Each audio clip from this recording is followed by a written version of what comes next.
हम अपनी जिंदगी का मुहासबा करें, हमें कुरान आता है कि नहीं। हमें सिर्फ कुरान तक नहीं आता, कुरान तक हमें नहीं आता है। और गौसे पाक वो हैं जो ये कहते हैं मैंने इतनी पढ़ाई की, इतना इल्म सीखा कि अल्लाह ने मुझे कुतुब बना दिया। ये गौर करने वाली बात नहीं है कि घर के अंदर एक कुरान है, 10 लोग हैं, पढ़ने वाला कोई नहीं, और 5 बंदे हैं, 12 मोबाइल हैं, फुर्सत एक मोबाइल को भी नहीं। मोबाइल क्यों फुर्सत में नहीं है? क्योंकि सब चलाना जानते हैं। कुरान क्यों रखा हुआ है? क्योंकि सब पढ़ना नहीं जानते। अगर जानते भी हैं तो एक मुहावरा या एक माहौल बना रखा है कि ये तभी पढ़ा जाएगा जब कोई जनाजा उठेगा, या कोई जिन भगाया जाएगा, या घर से चुड़ैल का साया निकाला जाएगा, या कोई मुसीबत टाली जाएगी। बस ये मिजाज समझ रखा है कि कुरान तभी पढ़ा जाना है। कुरान सिर्फ इसी के लिए तो नहीं आया था ना कि आप सिर्फ मैयतों पे पढ़ें, आप सिर्फ तीजे में पढ़ें, आप सिर्फ रूह आसान निकालने के लिए इसको पढ़ें, आप सिर्फ भूत भगाने के लिए इसको पढ़ें। नहीं, कुरान इसलिए आया था ताकि हमें मुकम्मल ज़ाब्ता हयात का सबक हासिल हो जाए, हमें मुकम्मल जिंदगी पता चल जाए कि हमारी जिंदगी कैसी गुजरनी चाहिए। एक नहीं, ऐसे लाखों जलसे हो जाएं, लेकिन इन जलसों का मकसद अगर ना हो ना तो फिर कोई नतीजा नहीं। ये जलसे इसलिए नहीं किए जाते कि आप हम्माद का चेहरा देखो, ये जलसे इसलिए नहीं किए गए कि आप शब्बीर का मुंह देखो, ये जलसे इसलिए नहीं होते हैं कि आप हमारे महराज साहब का मुंह देखें, आप हमारे मैशर साहब का मुंह देखें, इन उलमा का सिर्फ मुंह देखे बैठ करके, बल्कि ये जलसे इसलिए होते हैं कि अगर हम अपनी जिंदगी के मकसद से भटक गए हों तो ये उलमा हमें आगाह करें और हाथ पकड़ के ला के जिंदगी के मकसद पे ला के खड़ा। इसलिए ये जलसे, अगर हमारा ये मकसद नहीं तो फिर नतीजा कुछ नहीं। कई बार देखा मौलाना मौज आ गई, पूरा गांव बातें कर रहा था, क्या मौलाना आया था कुर्सी तोड़ गया। खाली कुर्सी नहीं, अगर कुर्सी तोड़ के गया तो खाली कुर्सी तोड़ के नहीं, खाली रोटी भी तोड़ के चला गया है। मजा तो तब है जब सुबह हो। लोग पूछे इतनी रात तक जागे थे ठंड में, नतीजा क्या निकला? तो कम से कम इतनी तब्दीली आ जाए कि जलसे से पहले जब सुबह होती थी हम घर से निकलते थे तो गाने सुना करते थे। जब से हुजूर की महफिल से लौट के आए हैं इतने बदल गए हैं, सूरज के साथ साथ हुजूर की नात के तराने सुना करते हैं। कम से कम इतनी तब्दीली तो आ जानी चाहिए, सही है सर। इतना बदलाव तो आ जाना चाहिए। बहुत अच्छा पैगाम है। आज कुरान रखा हुआ है, मेरी माँ बहनें बैठी हैं, खुदा के वास्ते कान खोल के बात सुने। इन्हें 10 बीवियों की कहानी आती है, 16 सैयदों के रोजे इन्हें पता है। हाँ सही है सर। कुरान आए ना आए 10 बीवियों की कहानी होनी है। और पता नहीं किस ज्ञानी ने यह तहरीर लिखी है कि जो इसको अपने घर पढ़वा लेगा अल्लाह उसकी सारी जरूरतें पूरी कर देगा। हाँ ना, उसके एक दिन मेरे पास भी आई हजरत, ये क्या कहा 16 सैयदों की कहानी पढ़ दोगे, 10 बीवियों की कहानी। मैंने कहा मुझसे एक खातून जन्नत की कहानी सुन, अगर उसी पे अमल हो गया खुदा की कसम दुनिया भी कामयाब हो जाएगी, आखिरत भी कामयाब हो जाएगी, है ना। तो हमारी माँ बहनें आती हैं कि 16 सैयदों की कहानी जरूर होगी, 10 बीवियों की कहानी। ए मेरी बेटी मेरी बहन बता तो सही, 10 बीवियों की कहानी तो बात की बात है, 16 सैयदों की कहानी भी बात की बात है। इससे पहले तो कानून, वो कानून जो हुजूर ने हमें ला के दिया था उसका जानना जरूरी था। वो कुरान जो महबूब के सीने पर उतारा गया उसका पढ़ा जाना जरूरी था। मुझे बता तो सही, सबने करबला की तारीखें पढ़ी हैं, आज तक सुनते चले आ रहे हैं। करबला करबला करबला, करबला में 72 शहीद हुए हैं। नेज़े पे हुसैन ने चढ़ के कुरान सर के हुसैन के सर ने सर चढ़ के हुसैन ने नेज़े पर कुरान सुनाया है। मैं आपसे इतना कहना चाहता हूँ, क्या ये सिर्फ कमाल हुसैन का था जो नेज़े पे पढ़ा है कुरान? क्या सिर्फ ये सारी बरकतें हुसैन की थी जो नेज़े पे कुरान पढ़ा है? नहीं, खुदा की कसम ये सारा कमाल हुसैन का नहीं, इसमें कमाल खातून जन्नत का है। इसलिए कि अगर माँ दूध पिलाते वक्त बेटों को कुरान सुनाती है तो बेटे नेज़ों पे चढ़ के जमाने को कुरान सुनाया करते। हाँ, आज हमारी बहन बेटियों को कुरान पढ़ने की फुर्सत ही नहीं, फुर्सत ही नहीं। और ना कोई कहने वाला ना सुनने वाला। खुदारा कुरान लाजिम कर लो, अल्लाह घरों में बरकतें नाजिल फरमाएगा, बरकतें नाजिल फरमाएगा। लेकिन करें क्या? सो के कै बजे उठ रहे हैं आजकल? ए बेटे, मूंगफली बाद में खाना। सो के कितने बजे उठते हो बच्चे बताएं? 7 बजे उठ जाते हैं। सोते कितने टाइम हो बेटे?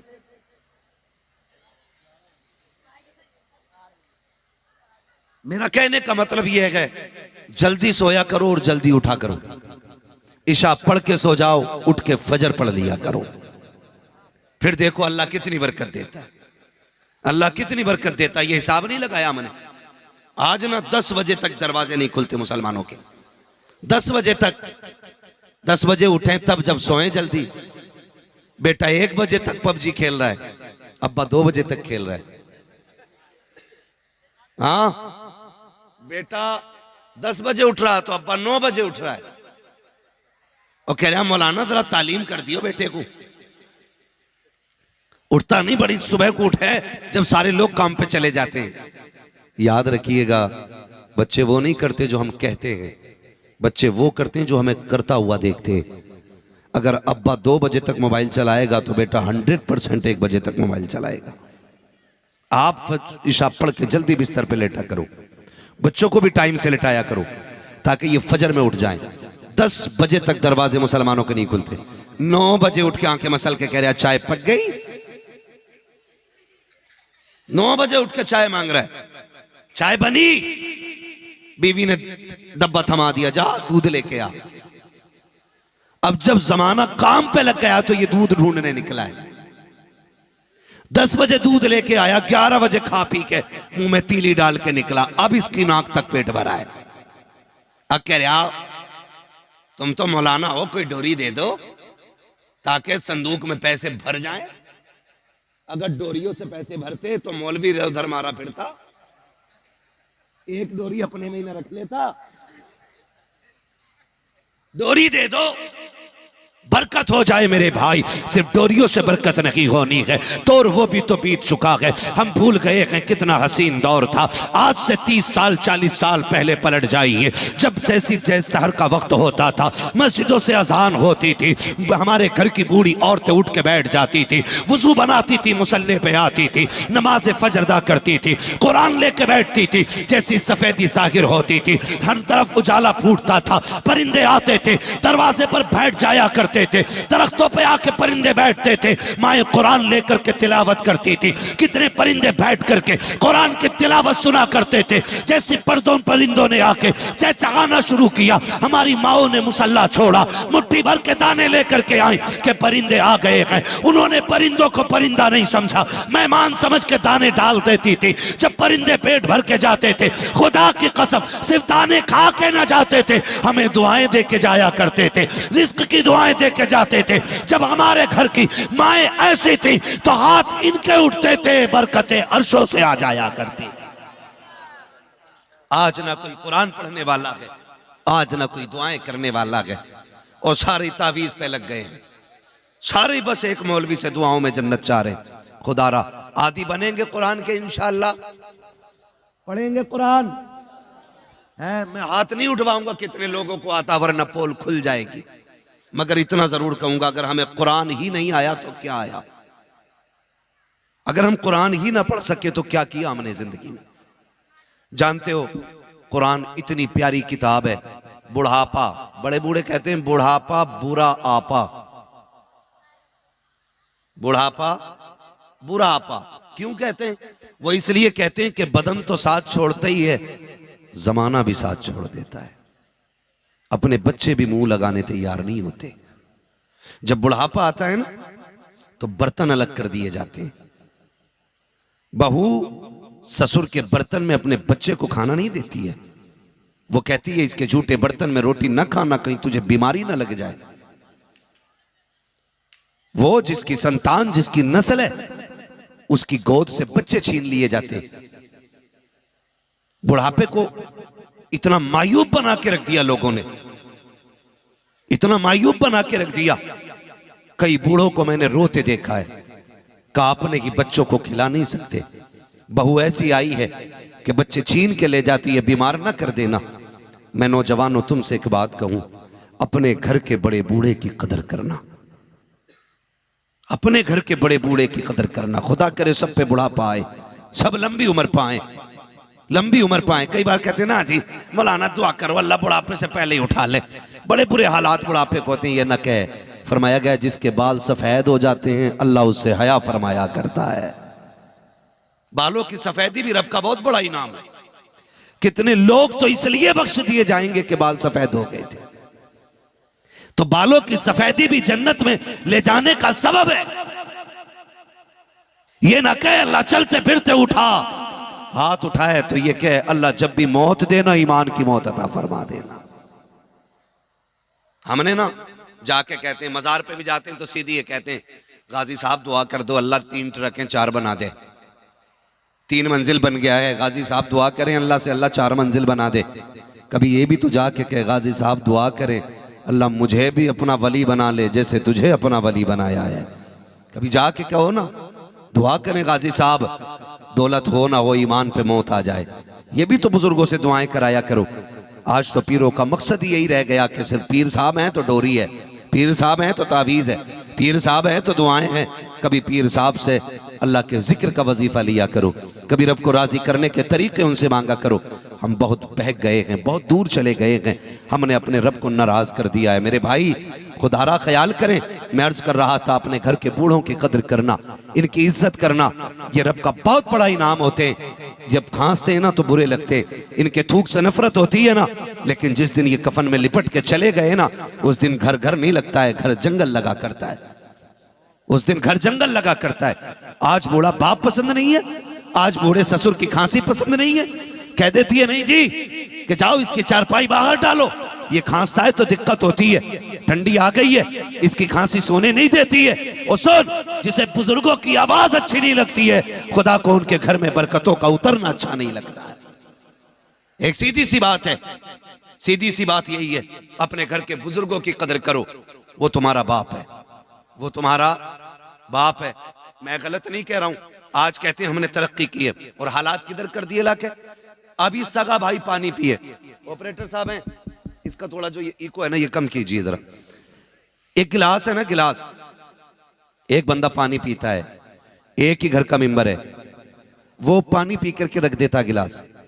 दूसरा सगा भाई आया, उसने उस गिलास को धोया, पानी फेंका, फिर पिया, जबकि पता है सगा भाई पी के गया।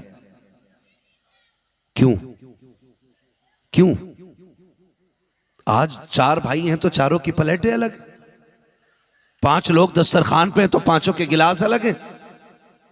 पहले ऐसा होता था एक गिलास में पूरा परिवार पानी पीता था। बड़े बड़े बर्तन होते थे, कूंडा बोलते थे, तसला बोलते थे, परिवार बैठ के एक साथ खाना खाता था। जब ये मोहब्बतें थी तो बीमारियां इतनी बड़ी नहीं थी, इतनी बड़ी बीमारियां नहीं थी। गिलास इसलिए अलग कर दिए गए। भाई इसका इको कम करने मैंने आपसे कहा, आवाज कम करने नहीं, रिपीट थोड़ा कम कर दीजिए अगर हैं ऑपरेटर साहब तो।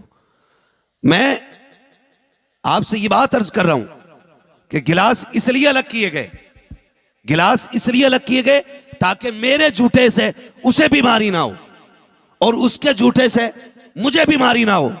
हमने ये सोच करके बर्तन अलग कर दिए कि बीमारी ना हो। और हमारा नबी क्या कहता, सूरुल मोमिन शिफाउन, जिस जूठे बर्तन को तुम्हें नफरत हो गई है ना, उस बर्तन में अल्लाह ने शिफा रखी हुई है। मोमिन के जूठे में अल्लाह ने शिफा रखी है। तो हमें तो बजाय इसके कि जूठे में पीना था, हमने बर्तन अलग कर दिए, बर्तन अलग कर दिए। खुदारा अपने घर के बड़ों का एहतराम करो, अपने घर के बुजुर्गों का एहतराम करो। मैं अपनी माँ बहनों से कहूंगा, ये बड़ा बूढ़ा घर के लिए बोझ नहीं होता है, इसकी खांसी अजाब नहीं होती है, इसकी आवाज से नफरत ना कर। तुझे नहीं पता है अल्लाह इसकी ठोकरों के सदक़े में घर में रिज़्क़ उतारा करता है। तू क्या जाने जब ये रात को खांसता है खुदा की रहमतें उतरा करती हैं, जब ये बहक के गिरता है खुदा की रहमतें संभाला करती हैं। तुझे पता है जब इसको जूतियां नहीं मिलती हैं तब इसको सलामियां देने के लिए खुदा की रहमतें इसके बहाने से तेरे घर में आया करती हैं। जब लाठी खो जाया करती है, इसको लाठी नजर नहीं आती है, तब ये टटोलता है तो खुदा की रहमतें इसको देख के मुस्कुराया करती है और आवाजें दी जाती है, बंदे परेशान ना होना, आज जमाने ने तेरी कमजोरी देखने के बाद तुझे अकेला कर दिया है, लेकिन जब से तुझे जमाने ने छोड़ा है, खुदा की रहमतों ने आके तुझे सीने से लगा रखा है। इसलिए खुदा की रहमतों को बुरा ना कहना, खुदा की रहमतों को आप गलत ना कहना, ये खुदा की रहमतें हैं। मेरी माँ बहनें जो ये सोचती हैं ना कि हमारा बच्चा बीमार हो जाएगा, बूढ़े की गोद में जाएगा तो कमजोर हो जाएगा, बुढ़ापे के कीटाणु आ जाएंगे, गलत सोचती है। याद रखिएगा, मदरसे में, स्कूल में सिर्फ इल्म मिलता है, तजर्बा नहीं मिलता है। किताबों का जो इल्म है वो 12 साल 15 साल में आ जाता है, मगर तजर्बा तभी होता है जब उम्र 70 साल होती है। आज गलत नहीं कह रहा हूं, खून के आंसू रोने पड़ते हैं। एक जगह गया सुल्तानपुर, बात ये कहने की है, मगर सुने जरा, अल्लाह करे इसका लोग सही मतलब लें। जब वहां जाकर के बैठा, कमेटी वाले लोग आए, कमेटी वाले लोगों ने कहा मौलाना वहाबियों के खिलाफ तकरीर ना करना। मैंने कहा क्यों, क्या ये सुन्नियों का गांव नहीं? उन्होंने कहा सारे ही रजवियों का गांव है। कहा फिर आपको ये तकलीफ किस बात से हो गई? उन्होंने एक बात कही थी, कहा हम पे मुसीबतें आई ना तो हमारा कोई रहबर नहीं आया, हमारा कोई पीर नहीं आया, हमारी खानकाहों से कोई बचाने नहीं आया। हमें बचाने के लिए वहाबियों की तंजीमों ने आके हमारी हिफाजत की। कहा जिन्होंने भूख में हमें रोटी दी, जिन्होंने परेशानी में हमें खाना खिलाया, जिन्होंने मुसीबतों में हमारे बच्चों का ख्याल रखा, उन लोगों ने ये कहा था कि हम उनकी बुराई कैसे सुन ले। मैं कहना ये चाहता हूँ, जब से किरदार खत्म हुआ है हमारे हालात बर्बाद होते जा रहे हैं, हम तबाह होते जा रहे हैं। वहाबियत को सिर्फ गाली से नहीं, काम से रोका जा सकता है। और काम ऐसे करो जैसे बरेली के अहमद रजा ने किया है, बेशक सुभान अल्लाह ने किया है, जैसे मुरादाबाद की रहने वाली अजीम शख्सियतों ने किया है। और ऐलान कर दो कि मोहम्मद से वफा, तूने तो हम तेरे हैं, ये जहां चीज है क्या लोहो कलम तेरे। सुभान अल्लाह। नारे तकबीर, नारे रिसालत, जश्न गौसुल वरा कॉन्फ्रेंस, सरजमीने सौगाना, नारे रिसालत। मसला है भाई, बिल्कुल ही बंद कर दिया इसको। तवज्जो है सारे लोगों की, है तवज्जो सारे लोगों की। अल्लाह आपको सलामत रखे। ये कंडीशन है हमारी। जानते हो हमारे पास पढ़े लिखे बहुत हैं, हमारे पास पढ़े लिखे लोग बहुत हैं, मास्टर भी हैं, डॉक्टर भी हैं, मास्टर भी हैं हमारे पास। लेकिन कमी किस चीज की है जानते हो? आज हमारे पास तजर्बाकार लोग नहीं है।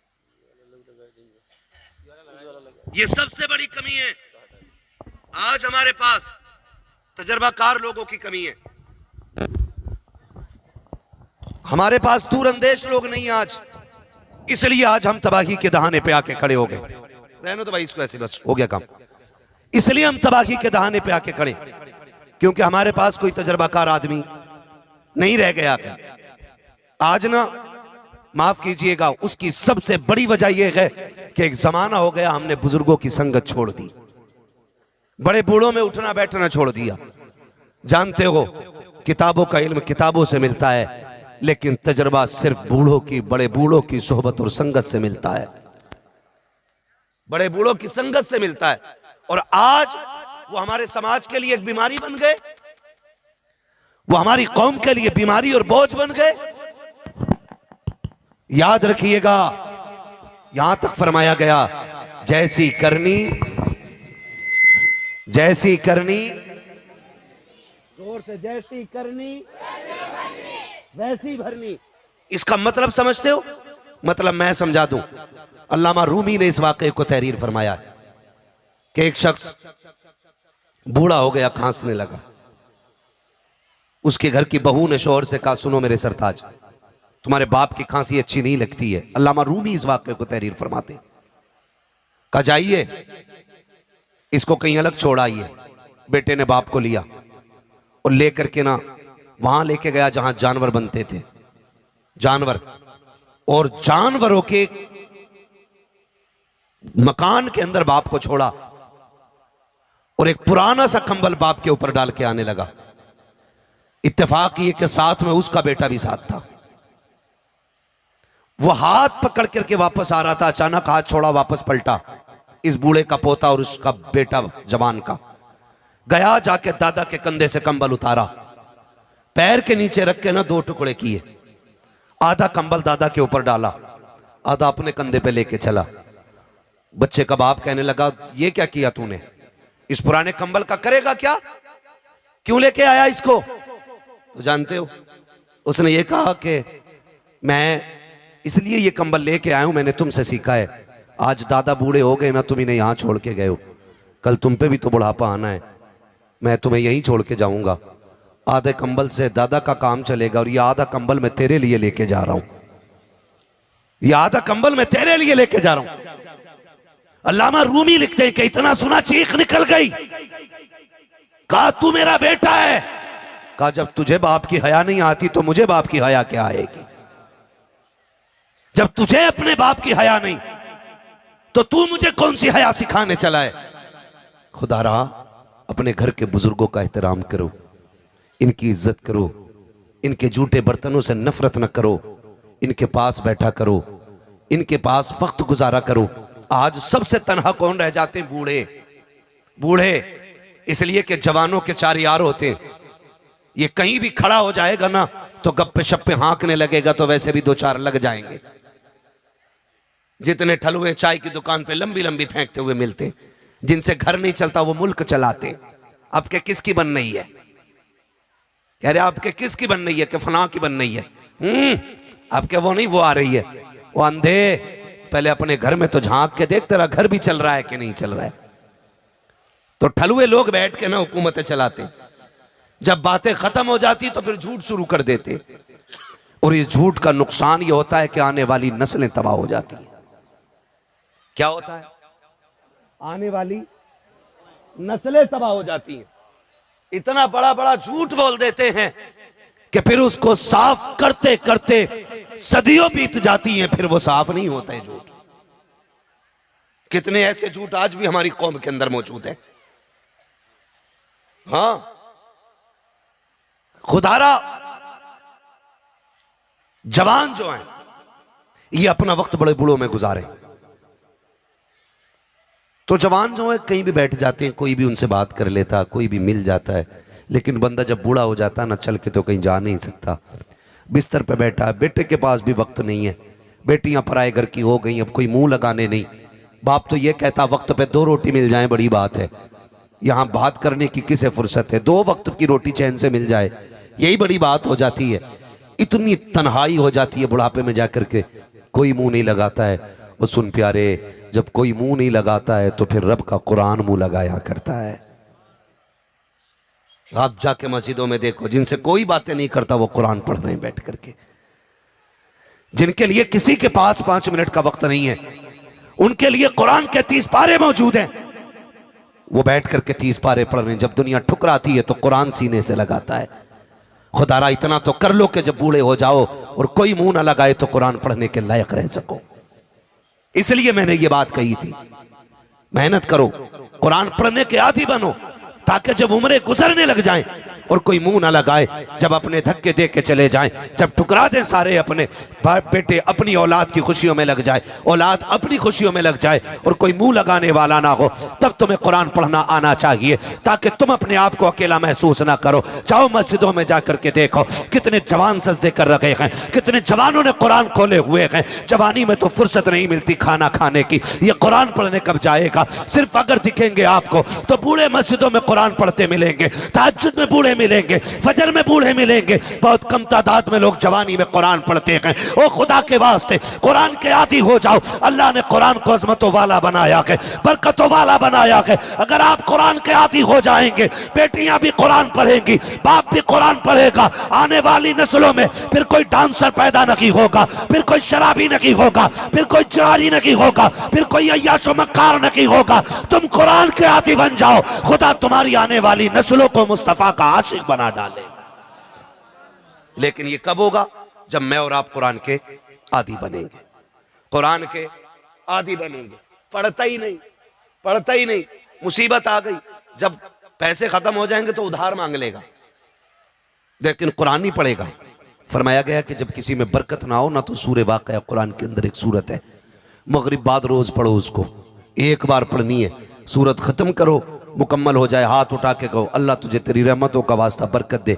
फरमाया गया अल्लाह इतनी रोजी देगा कि तुमसे संभाली नहीं जाएगी, इतने रास्ते खुल जाएंगे, लेकिन आदत नहीं रही।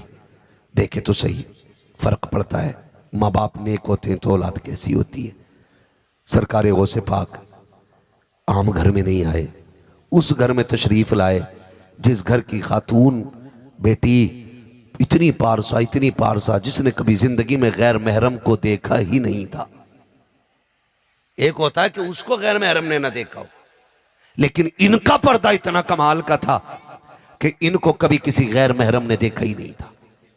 और बाप सारे ही जानते हैं, हजरत अबू साले जंगी दोस्त रहमतुल्लाह ताला अलैह जंगल में थे, रोजे से थे, सेब खा लिया, दरिया में बह रहा था। है आज तो लाखों रुपए हजम कर जाता है, एक डकार बंदा नहीं लेता है। उधर एक सेब खाया, चुरा के नहीं, बह के जा रहा था, वो खा लिया। जैसी हलक के नीचे उतरा, दिल ने कहा बता खुदा क़यामत में पूछेगा तो क्या जवाब देगा। इतने ख्याल का आना था कि तबीयत बेचैन हो गई। चल फिर मालिक से माफ़ी मांगनी है। माफ़ी मांगने के लिए कहाँ आए हैं? माफ़ी मांगने के लिए हजरत अब्दुल्ला सुमई की बारगाह में आए। वहाँ जब पहुँचे जाकर के शर्तें लगी, बात तय हो गई, आपने शर्तें पूरी की। फिर आपका निकाह जिस खातून से हुआ, वो खातून इतनी अजमत व बरकत वाली, अल्लाह ने उसी की गोद में अब्दुल कादिर जिलानी को पैदा फरमाया था। किसको पैदा फरमाया? सरकार गौसे पाक। सरकार गौसे पाक तशरीफ लाए। मैं आपसे अर्ज करना चाहता हूं खुदारा लुक़्मे हलाल करें, लुक़्मे हलाल करें। मैं दुआ करता हूं उन नौजवानों के लिए जो परदेश काट रहे हैं अपने लोगों के लिए, जो वतन से बेवतन रहते हैं अपने लोगों के लिए, जो बहन बेटियों की जरूरतें पूरी करने के लिए बरसों बरस परदेश काट देते ताकि घर की इज्जत भी सलामत रहे, घर की जरूरतें भी पूरी हो जाए। बड़ी बात होती है अपनों के लिए कुर्बानी देना। अपने लिए तो दुनिया जी लेती है, मजा तो तब है जब किसी दूसरे के लिए जिंदगी कुर्बान की जाए, दूसरों के लिए जिंदगी कुर्बान की जाए। ये सबसे बड़ी बात होती है। तो नौजवान कई सारे परदेश काट रहे हैं, और कितने आ गए, कितनों की उम्रें गुजर गई, कितने परदेश से जिंदा नहीं मर के लौटे गए, वापस जिंदा ना आ सके। मैं दुआएं करता हूं उनके लिए जो हलाल कमाई की मेहनत में लगे रहते हैं। अल्लाह उनके रिस्क में बरकतें अता फरमाए, अल्लाह उनकी कमाई में बरकतें अता फरमाए। सबसे पहले लाजिम यह है कि हम अपने लिए रिस्क हलाल करेंगे। रोजी हलाल होती है ना तो घर में आने वाला डांसर नहीं, अल्लाह का वली पैदा होता है। सबसे पहला काम है हलाल रोजी। हलाल रोजी हमारे अंदर आज कौन सा ऐब नहीं है? शराब, जुआ, सट्टा और कितनी नाजायज कमाइयों के जराए हमारे पास है। इनसे भाई बरकत नहीं होनी है, इनसे नुकसान होना है। बरकत अगर चाहते हो ना तो हलाल कमाई कमा के लो। कई बार ना हमारे नौजवान ना अपने बाप पे एतराज करते हैं, क्या किया तुमने हमारे लिए? एक जिंदगी में पक्की छत ना बना सके? जिस मोटरसाइकिल पे टहल रहा हूं अब्बा ये मेरी कमाई की है। हाँ कह रहा है ये जो गाड़ी मुंबई से लेके आया हूं ये मेरे कमाई की है। तुमने पूरी जिंदगी साइकिल के अलावा कुछ भी नहीं कमाया आज तक। एक साइकिल है वो भी गल गई है। ये ताने बेटे बाप को देते हैं। कभी बाप को ताना ना दे। अगर तुझे लगे तेरे बाप ने मजदूरी की है ना, उसके कंधे दबा बैठ के और दबा के कह शुक्र है तेरा, तूने पसीना बहा के चटनी तो खिलाई है, हराम के खून में डूबे हुए मुर्गे की बोटियां नहीं खिलाई हैं। ये कह के बाप को मुबारकबाद दिया करो। वो थक गया तुम्हें खिलाते पिलाते, 40 साल हो गए, बूढ़ा हो गया आज वो। आज उसे ताने न देना, गुर्बत का ताना न देना। ये मत कहना तूने किया क्या है। बड़ी कुर्बानियां दे करके माँ बाप ना बच्चों को पालते हैं, बड़ी कुर्बानियां दे करके माँ बाप बच्चों को पालते हैं। लेकिन हमने ना एक कहते हैं शॉर्टकट, जल्दी अमीर बनने वाला रास्ता। जल्दी अमीर कैसे बनता आदमी? हराम से, चोरी से, ब्याज से, सूद से, सट्टे से, इन सारी चीजों से आदमी ना लगता हो भाई बड़ा जल्दी अमीर हो गया। नहीं, इनकी इब्तिदा अच्छी है, इंतहा बहुत खराब होती है। इब्तिदा अच्छी है, अंजाम बोले जरा, अंजाम बुरा होता है। हराम की तरफ नहीं जाना है नौजवानों, हराम की तरफ नहीं जाना है।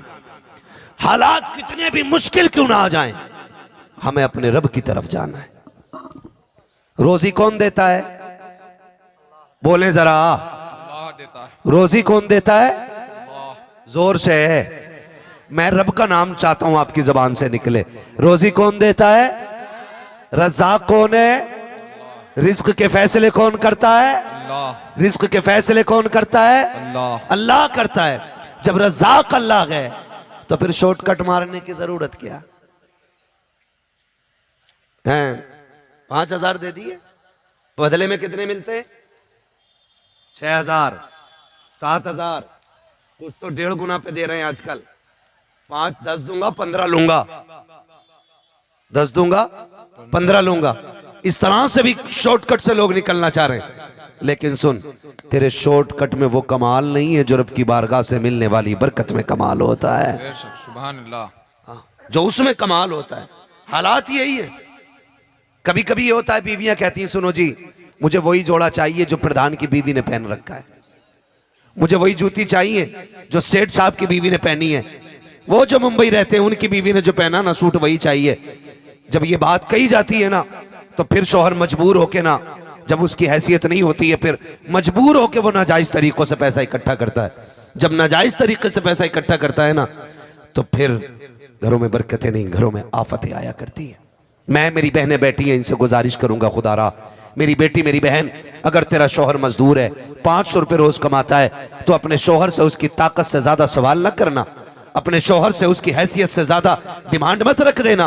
तेरा शौहर अगर शाम को 500 रुपये कमा के ला रहा है तो 1,000 की लिस्ट उसके हाथ में न देना। अगर तेरा शौहर थक के आ रहा है तो 1500 की गुजारिश मत कर देना। अपने शौहर का एहतराम करना तेरी जिम्मेदारी है। तुझे मैं बताना चाहता हूँ मेरी बेटी, खुदा की कसम, अच्छे कपड़ों से जिंदगी में खुशियां नहीं आया करती, कीमती कपड़ों से जिंदगी में खुशहाली नहीं आया करती है, महंगे कपड़ों से जिंदगी में खुशहाली नहीं आया करती है। अगर खुशहाली आती है तो रब के करम से घरों में खुशहाली आया करती है। आज कितने घरों में तलाकें हो रही हैं, कितनी बेटियां आज बर्बाद होती जा रही हैं, कितने घरों के मसाइल आज दारुल इफ्ता में है। कोई पूछता है 1 बार तलाक दी थी, माँ ने मुंह पे हाथ रख दिया था, कोई कहता 2 बार तलाक कहा था, बेटी ने आके हाथ पकड़ लिया था, कोई कहता तीसरी की याद नहीं है। अब झूठ बोलने से नतीजा कुछ नहीं होगा। अगर 3 तलाक दे चुके हो तो अब कुछ नहीं बचा है तेरा इसके अंदर। आपसे मैं ये कहना चाहता हूं, ये तलाकों की नौबत क्यों आ रही है, ये घरों में झगड़े क्यों हो रखे हैं, ये इख्तलाफात क्यों हो रखे हैं, मियाँ बीवी के दुश्मन क्यों हो रखे हैं, एक दूसरे के खिलाफ क्यों हो रखे हैं? इसकी वजह सिर्फ ये है कि वो शौहर जो सुबह को निकलता है चटनी से खाने के बाद और शाम तक मंडी में जाकर के लोगों के धक्के खाता है, गालियां खाता है, कई लोगों के ताने सुनता है, तब जाकर के 400 रुपए लेके घर की तरफ आता है। ये दिन भर का थका हुआ, ये दिन भर का लोगों के ताने खा करके मुरझाया हुआ इंसान घर की तरफ ये सोच के बढ़ रहा है, ये सोच के आता है कि घर जाऊंगा बीवी सलाम करेगी, खैरियत पूछेगी, थकन उतर जाएगी। लेकिन वायरे नाकाम ये किस्मत, हमारे मुकद्दर में कुछ ऐसा ही लिखा था। जब तक के ये मजदूर घर आता है, बीवी का उतरा हुआ चेहरा, चढ़ी हुई आंखें, पहले से बदला हुआ तेवर और अंदाज तीखा होता है। खुदा की कसम थकन उतरा नहीं करती है, थकन बढ़ जाया करती है। जहां तो ये था कि इसके तेरे 3 मीठे बोल इसकी थकन उतारते, तेरे बिगड़े हुए चेहरे ने इसकी थकन बढ़ाती है। जैसी घर में आया है, बीवी कहती कहाँ गए थे, अब तक आए हो, क्या लेके आए हो? 400 रुपए जेब में थे, निकाल के दिया। मुंह पे मार के कहती है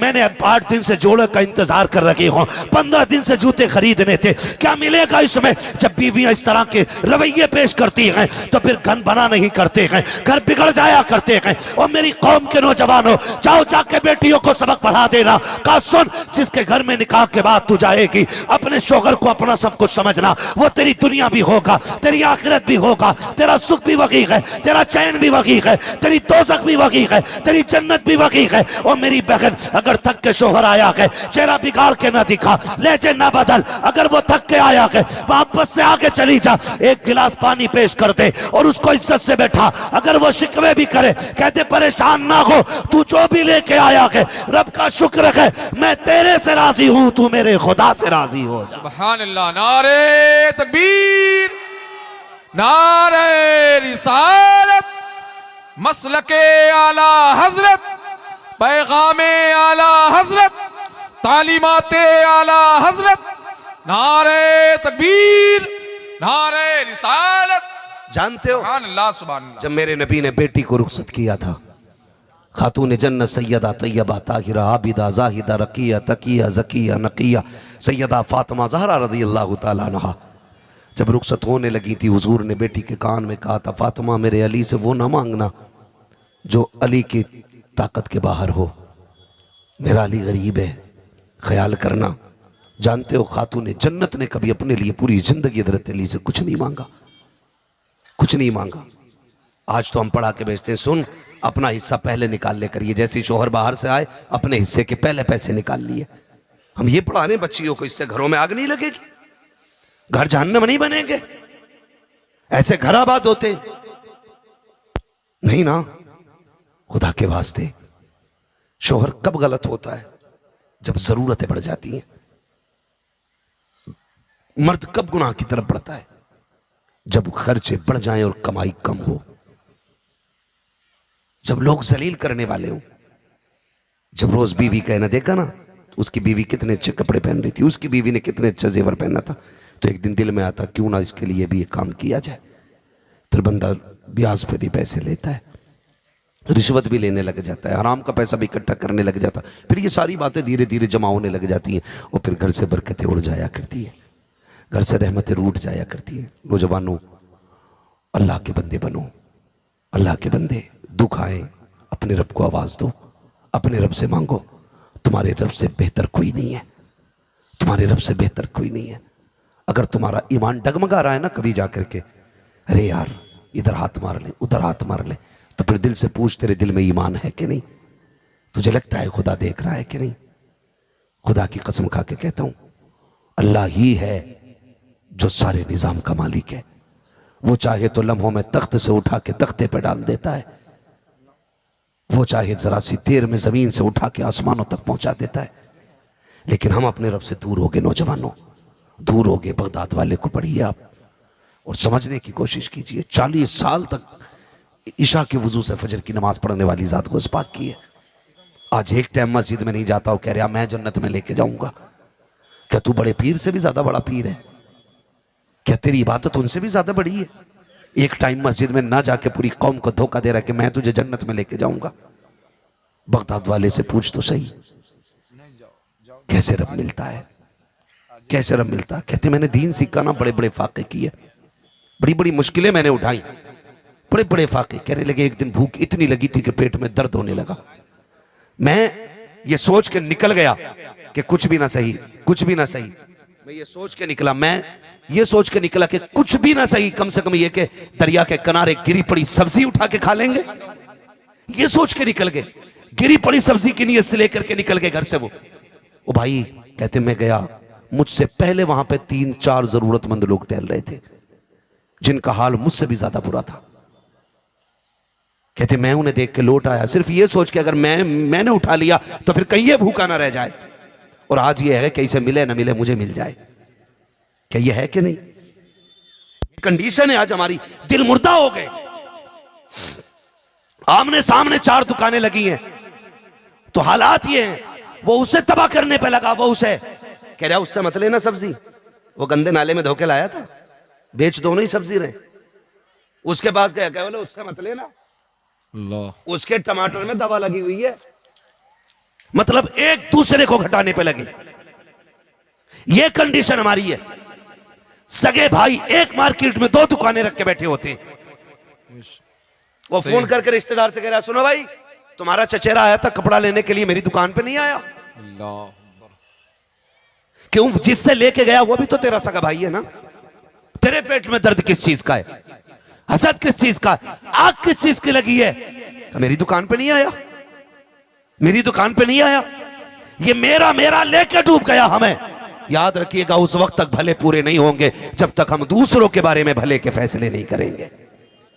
ये याद रखिएगा, हम उस वक्त तक ऊपर नहीं जाएंगे जब तक दूसरे का हाथ पकड़ के उठाने की कोशिश न करेंगे। अगर सिर्फ अपना अपना करते रहोगे तो कुछ नहीं हो सकता है, कुछ नहीं हो सकता है। बगदाद की मार्केट में 2 दुकानें और दोनों हुजूर के कलमा पढ़ने वाले हैं। एक बंदे की दुकान पे ना पुराना ग्राहक आ गया और उसने आके कहा मुझे यार ये वाला कपड़ा चाहिए।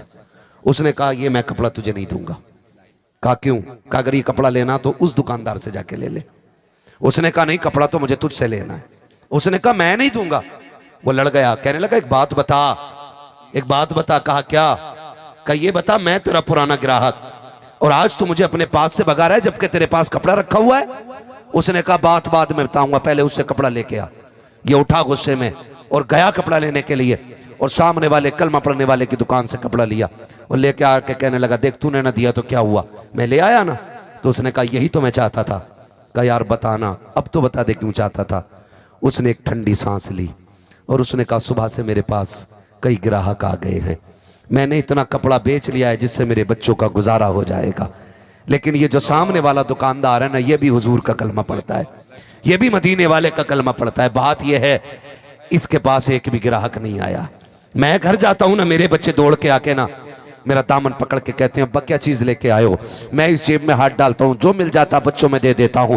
मुझे लगा कि ये भी मेरी तरह शाम को घर जाएगा, इसके भी बच्चे इसकी तरफ दौड़ेंगे, अगर ये खाली हाथ जाएगा बच्चों के सामने गर्दन झुक जाएगी। उसने ये कहा मेरा तो गुजारा हो गया, क्या होगा अगर मेरे पास एक ग्राहक कम रह जाएगा, मेरी जरूरत की बिक्री हो गई है। जा तूने उससे जाके कपड़ा ले लिया है, इतनी खुशी तब नहीं होती अगर तू मुझसे लेता जितनी खुशी कलमा पढ़ने वाले की दुकान से लेने पे मुझे हो गई। बेशक। नारे तकबीर, नारे रिसालत, मसलके आला हजरत, नारे तकबीर, नारे रिसालत।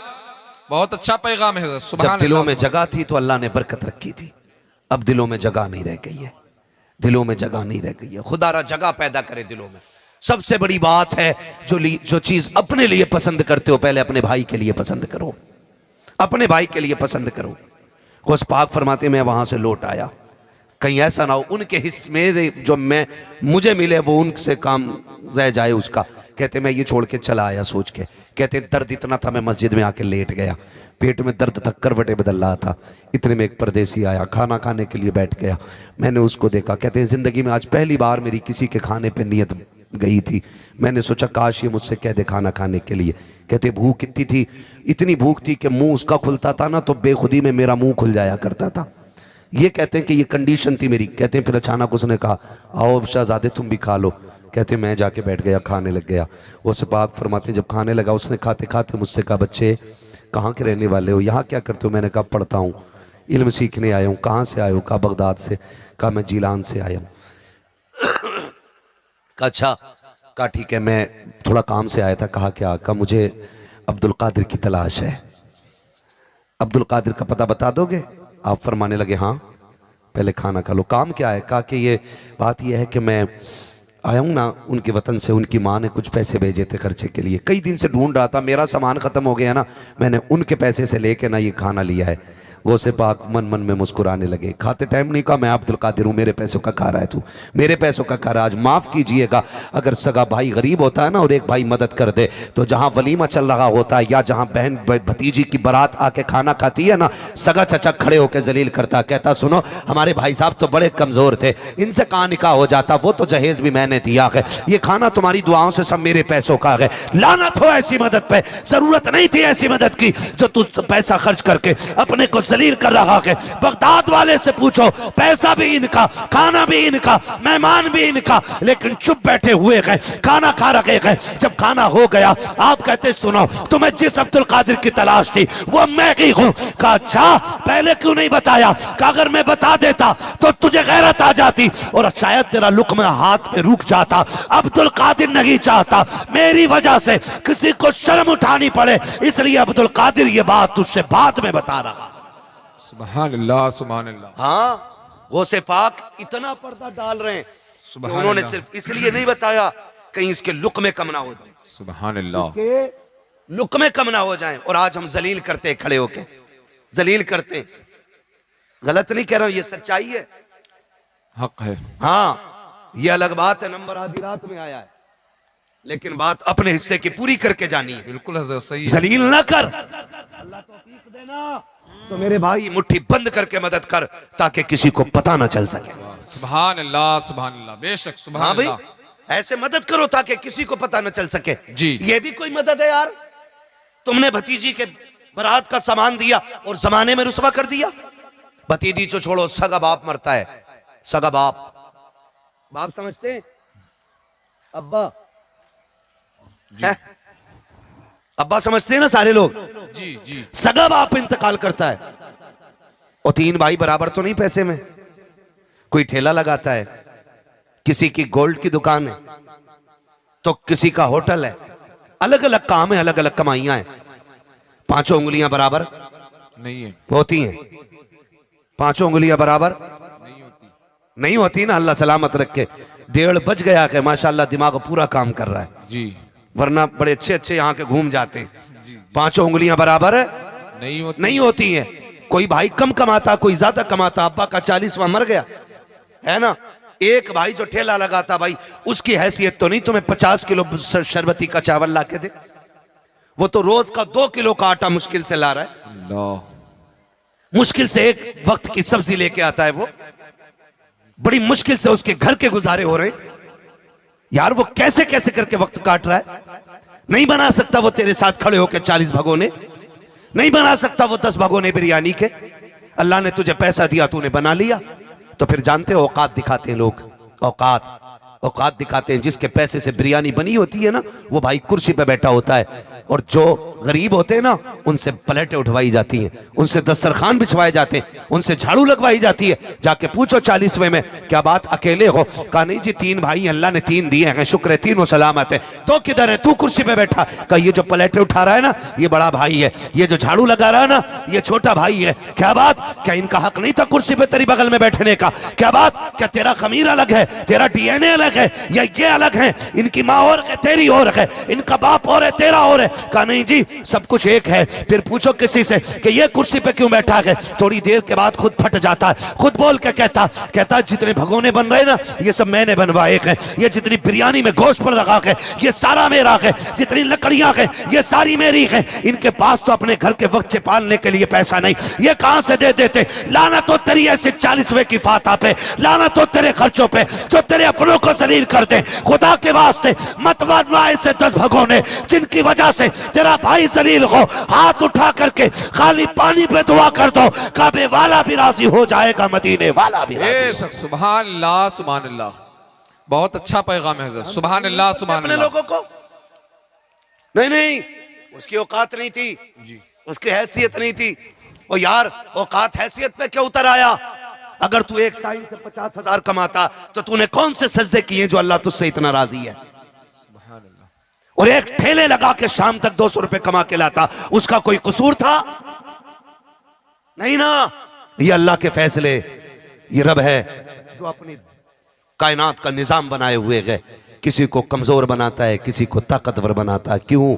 उसका ऐलान है, हम किसी को दे के आजमाते हैं, किसी से लेके आजमाते हैं। बेशक। इम्तिहान गरीबी का उतना मुश्किल नहीं जितना अमीरी का मुश्किल है, ये याद रखिएगा। इम्तिहान गरीबी का इतना मुश्किल नहीं जितना अमीरी का इम्तिहान मुश्किल है। गरीब इसलिए भी ज्यादा पास हो जाते हैं क्योंकि मेरे नबी ने कहा था इस्लाम गरीबों से चला है और गरीबों में सिमट के रह जाएगा। बेशक। इसलिए भी गरीब कामयाब हो जाते। कई बार ना हमारे चंद जुमले तबाह कर देते, चंद जुमले। घमंड बुरी चीज होती है, तकब्बुर, अना, ये सारी बुरी चीजें होती हैं। कमेटी वाले 4 ही लोग रह गए जी, हैं माशाल्लाह। अभी हैं सब। सिरनी लेने के लिए गए। हाँ ठीक है, कोई मसला नहीं है। अगर एक बंदा भी गुलाबी रुमाल बांधे बैठा रहा ना, मैं समझूंगा जलसा चल रहा है अभी, है ना, कोई मसला नहीं है। ये कभी कभी कपड़े जो बनते थे ना, जिम्मेदारी के भी कपड़े होते हैं कुछ, जी, जिम्मेदारी के। हमने अपने बचपन में एक चीज देखी थी, एक उसूल था, जब किसी खानदान का कोई बड़ा बूढ़ा मर जाता था ना, तो उस खानदान में से फिर एक बड़ा बूढ़ा चुना जाता था। अब तो पता नहीं कहाँ कहाँ ये माहौल है, कहाँ नहीं है। फिर उसके सर पे पगड़ी बांधी जाती थी। तो 2 लोग होते थे, एक तो कहते थे कि ये पगड़ी इसलिए बंधी है कि आपका मरने में इनका नंबर है, और कुछ ये कहते थे नहीं ये पगड़ी इसलिए बंधी है कि आज के बाद इस परिवार की जिम्मेदारी अब इनकी है ना। तो ये दोनों तरह के लोग होते थे। कुछ कहते थे कपड़ा मौत का है, कुछ कहते थे कपड़ा जिम्मेदारी का है। तो दोनों तरह के लोग हुआ करते थे। अल्लाह आपको सलामत रखे। मैं तो ये समझूंगा कि ये कपड़ा हुजूर की गुलामी का कपड़ा है। सुभान अल्लाह सुभान अल्लाह, है ना। अल्लाह तमाम अरकान कमेटी को सलामत रखे। आमीन। इतनी ठंडी रात में भी आप बैठे हुए हो, अल्लाह जज़ाए खैर दे। बस मैं बात को आखिर की तरफ मोड़ के लेके चल रहा हूँ, वक्त पूरा हो गया है। अल्लाह आप लोगों को सलामत रखे। मैंने क्या कहा कि घमंड बुरी चीज होती है। जी, तकब्बुर बुरी चीज होती है, ये इंसान को खा जाता है, खा जाता है। ये कितना बड़ा वली था, इतना बड़ा वली था, रब का इतना महबूब बंदा था कि जब वो चलता था तो बादल साया करता था। अल्लाह अकबर। और इतना बड़ा मुस्तजाबुद दावात था वो कि हाथ उठा देता था तो अल्लाह नीचे आने से पहले मकबूलियत की जमानत अता सुभान फरमा अल्लाह, देता। सुभान अल्लाह। अब समझ सकते हो आप वो बंदा कैसा होगा जी, जिसके हाथ उठने में देर हो, रब को कबूलियत में देर न लगे। सुभान अल्लाह। जो धूप में चले तो आसमान पे बादल साया करके चले। कोई आम तो होगा नहीं ना, बड़ा खास था। इत्तेफाक से वो निकल रहा था, एक बड़ा बदनाम जमाना बंदा, गुनाहगार बंदा आया। वो कहने लगा यार क्यों ना इसने एक बंदे से हाथ मिला ले। तवज्जो है सारे लोगों की, है तवज्जो। उसने जैसे हाथ बढ़ाया ना तो उसने एक आदमी ने हाथ पीछे कर लिए। उसने कभी इतने बुरे दिन नहीं आए कि तेरे जैसे गुनाहगार से मैं हाथ मिलाऊं। ये बात कह बैठा वो। उसने कभी इतने बुरे दिन नहीं है मैं तेरे जैसे गुनाहगार से हाथ मिलाऊं। उसने इतनी बात कही ना तो ये जो गुनाहगार था ना ये रुक गया, वो आगे बढ़ गया। इसने आसमान की तरफ निगाह उठा के कहा मालिक मैं तेरा मुजरिम था, जमाने का तो नहीं, मैं तेरा गुनाहगार हूं, दुनिया का तो नहीं। या अल्लाह ये इनको हक किसने दे दिया ये मुझे जलील करें? ये अधिकार इन्हें किसने दिया कि ये मुझे रुसवा करें? मालिक मैं तेरा मुजरिम हूं। मालिक जो तू चाहे सजा दे, मगर खुदा इतना जलील ना करके चलते फिरते लोग तेरे बंदे को गुनाह का ताना दे। अभी ये कह के इसने तो चंद आंसू गिन रहे थे, अल्लाह ने इसके दिल की दुनिया बदल डाली, दिल की दुनिया बदल डाली। और इसने कहा ले मालिक आज मैं तेरे लिए सारे गुनाह छोड़ दे रहा हूं, आज के बाद कोई खता ना करूंगा, आज के बाद तेरी नाफरमानी नहीं करूंगा। तारीख गवाह है, इसने इतना कहा कि अल्लाह ने इसको मुस्तजाबुद दावात बना दिया। जब गया था तो इसके सर पे बादल था और जब पलट के आया के तो अब रब ने इसके सर पे बादल ला के रख दिया। सुभान अल्लाह, सुभान अल्लाह। वो जो सब कुछ था आज कुछ नहीं रहा, और ये जो कुछ नहीं था अल्लाह ने इसे सब कुछ बना दिया था। तो इसलिए घमंड नहीं, तकब्बुर नहीं। आप कर सकें तो मुट्ठी बंद करके काम करें। मरना है ना सबको, जी बोलो मरना है ना, मरना है। लोग महफिलों में तन्हा छोड़ जाते हैं, कब्रिस्तान में छोड़ना तो लाजिम है। कोई किसी के काम नहीं आएगा, नहीं आना है। मिट्टी डाल के सारे आखिरी तख्ता लगता है ना, लोग दौड़ने लग जाते हैं। अभी सुराख सारे बंद नहीं होते कब्र के, हाथ झाड़ के घास से साफ करके सारे जाके बिरयानी की डेग पे टूट जाते हैं। किस पे भरोसा है? गारंटी है कोई? कोई नहीं यार, कोई किसी का नहीं है। हम सिर्फ यहां मरने के लिए आए हैं, मरने के लिए आए हैं, यहां जीने के लिए नहीं। हमारा अंजाम मौत है, मौत है हमारा अंजाम। हमारी असल जिंदगी मरने के बाद शुरू होनी है। उसकी तैयारियां करें, उसकी तैयारियां करें। किसी का हक ना खाएं, किसी को दबाएं ना। कह रहा मौलाना दुआ करना, 5वां उम्रा जा रहा हूं इस साल में है। पीछे से खबर आ गई ये जो उम्रा करने जा रहा है ना, इसने भतीजों की 5 बीघे दबा रखी है। क्या करोगे ऐसे उम्रों का जो तुम अपनों का हक खा के बैठे हो? कोई नतीजा नहीं ऐसे उम्रों से। मत जाओ उम्रा, हराम के पैसे से मत जा, हलाल के पैसे से यहीं पे गुजारा कर ले। अल्लाह राजी होगा ना तो तुझे हलाल की रोजी कमाने में उम्रे से ज्यादा सवाब अता फरमा देगा। सुभान अल्लाह। ये बड़ी बात है, ये बड़ी बात है। सरकार बगदाद फरमाते मैं आ गया और फिर मैं वहां रहा, मैंने खाना खाया और मैंने शुक्र अदा किया। मालिक आज अब्दुल कादिर की नीयत भी आई तो अपने ही खाने पे आई है, किसी और के खाने पे नहीं आई है। खाया, रब का शुक्र अदा किया। कहते 7 दिरहम बचे थे, कहते मैंने अपने खर्चे के बचाए और बाकी जाकर के वो जो भूखे पहले से टहल रहे थे वो जाके मैंने उनमें तकसीम कर दिए। रुक के एक बात कह दूं अगर वक्त हो आपके पास 10 मिनट तो है ना? अभी 10 मिनट भाई, अल्लाह आपको सलामत रखे। जरा कह दें या रसूल अल्लाह, या रसूल अल्लाह। हाँ मैं नहीं जानता हूँ, मैं बस इतना जानता हूँ, शुक्र है मेरा नंबर आखिर में आता है ना तो मुझे पता है मेरे हिस्से में ना क्रीम क्रीम आती है, जितना मठा होता है सारा छट जाता है। हाँ क्रीम क्रीम रह जाती है, सिर्फ अच्छे लोग रह जाते हैं। इसलिए मैं अच्छी बातें खुद ब खुद ऑटोमेटिक निकलनी शुरू होती है ना? मैं क्या बात कह रहा था जरा बोले या रसूल अल्लाह। मैंने क्या कहा था अभी आपसे, याद है किसी को कुछ है? बोले बोले खाना खा के, हाँ अल्लाह का शुक्र अदा करने के आदी बने। मैं बात कह रहा था सरकार बगदाद को पढ़ने की कोशिश करें और समझें जरा, आखिरत की तैयारी करें। सरकार गौसे पाक रज़ी अल्लाह ताला आप इन्हें देखिएगा, पूरी जिंदगी बगदाद वाले की पढ़ लीजिए, पूरी जिंदगी। आखिर की चंद बातें मैं आपसे कर जाऊं। यही सरकार गौसे पाक रज़ी अल्लाह ताला ने, यही गौसे पाक है। एक दिन ना दरिया के किनारे जा रहे हैं, जाना था दरियाई नील पार करना था, तो गए किसी काम से, और जाने के बाद ना आप जब वहां पहुंचे तो आपने देखा एक शख्स एक तरफ रो रहा था। आपने फरमाया क्या हुआ, क्यों रो रहा है? उसने कहा हुजूर मुझे पार जाना था, लेकिन कश्ती वाले ने इसलिए उतार दिया कि मुझ पे किराया नहीं है, देने के लिए पैसा नहीं है, इसलिए मुझे उतार दिया गया। गौस पाक रुक गए और अपने शागिर्द से फरमाया दौड़ के जा, मेरी दरसगाह में सोने के सिक्कों की थैली रखी है। शागिर्द उठा के लाया, आपने सोने के सिक्कों की थैली, आज का पैसा कागज का है, कल का पैसा सोने का था। सुभान अल्लाह। आज का पैसा कागज का है, कागज का है, कल का पैसा सोने का था। लेकिन जी अल्लाह वाले लोग सोने के सिक्के बगदाद वाले ने मंगाए और कश्ती वाले को बुलाया, इधर आ जी हुजूर का ये ले पैसे रख। उसने कहा हुजूर ये क्या? कहा सोने के सिक्के हैं, इसमें थैली भरी हुई 100 सिक्के सोने के। हुजूर इसका क्या करना? फरमाने लगे सुन, इस गरीब को तूने कश्ती से इसलिए उतार दिया कि इसके पास किराया नहीं था। कहा अब्दुल कादिर ये सारा पैसा तुझे दे रहा है, जब तक तू जिंदा रहे ना, कोई भी आए बिना पैसे वाला ना, उसे धक्का ना देना, उसे अब्दुल कादिर के पैसे से दरिया पार करा दिया कर। सुभान अल्लाह, सुभान अल्लाह। हैं ये जगहें रह गई हैं दिल में, हैं ये जगहें दिल में। गौसे पाक रज़ी अल्लाह ताला अन्हु माँ ने जो भेजा वो पैसा भी बांट दिया जा करके, और जिसको भी परेशान पाया उसकी मदद करने लग गए। आज है, आज लिफाफे भी हम लिखवाते हैं ना, तो शादियों में लिखवाते हैं। अपने अगर हॉस्पिटल में मरीज हो जाते हैं ना बीमार, तो हम फोन बंद कर लेते हैं, कहीं मदद के लिए हॉस्पिटल से फोन ना आ जाए। सगा भांजा हॉस्पिटल में ब्लड की जरूरत है, बहन फोन करके कहती भाई आजा, मेरा बेटा बचने मुश्किल लग रहा है, खून देख के चला जा। बीवी हाथ पकड़ के कहती है जाना नहीं, तुम बड़े कमजोर हो, ये 80 किलो का तुझे कमजोर दिख रहा है, और सगी बहन का एक ही सहारा है, वो जाने वाला है, किसी को गैरत तक नहीं आई। बीवियां हाथ पकड़ लेती हैं तो सगे भांजे के लिए मौत आ जाती है मदद के लिए हम पे। फोन बंद करके बैठ जाते हैं, कहीं बहन पैसा ना मांग ले, कहीं फला मदद ना मांग ले हमसे। ये इस्लाम नहीं है, ये इस्लाम नहीं है, और इससे मदद नहीं आती, इससे बरकत नहीं आती है।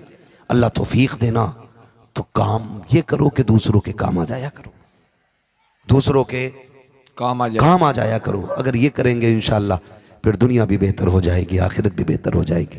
पूरी जिंदगी बगदाद वाले ने दूसरों की मदद की, और आज भी वो मज़ार से मदद फरमा रहे हैं, आज भी मदद फरमा रहे हैं। मैं गारंटी के साथ कहता हूँ जिसका काम न बनता हो, आज भी बगदाद वाले को पुकारे, अल्लाह बगदाद वाले के नाम की बरकत से सारे काम आसान फरमा दिया करता है। सुभान अल्लाह। इसीलिए आला हज़रत ने कहा था कादरी कर, कादरी रख, कादरियों में उठा, कदर अब्दुल कादिर कुदरत नुमा के वास्ते। मेरे मुर्शिद ताजुश शरिया ने कहा था अख्तरे कादरी खुल्द में चल दिया, खुल्द वहाँ है हर एक कादरी के लिए। फरमाइश की गई थी कि शजरा हुजूर का जरूर पढ़ना है आखिर में, तो मैं जरा पढ़ देता हूँ, जरा बोल दें सुभान अल्लाह। सुभान अल्लाह। जितने लोग जाग रहे हैं वो बोले जरा सुभान अल्लाह। सारे ही जाग रहे हैं माशाअल्लाह। अल्लाह सलामत रखे। देखें शायद तबर्रुक आया ना इसमें, जी इसमें तबर्रुक है ना हज़रत? जी जी हाँ देखो माशाअल्लाह तबर्रुक आ गया है, और तबर्रुक आने का मतलब यह है कि हम मौलवी हट जा। अब सुना है, अब खाने की महफिल का आगाज होगा, जिक्र भी उनका था और लंगर भी उन्हीं का चलना है इंशाअल्लाह। कई बार तबर्रुक बढ़ता है ना हजरत, तो लोग छोड़ के चले जाते, मैं मुखिया हूं, मैं क्यों हाथ फैलाऊं ना।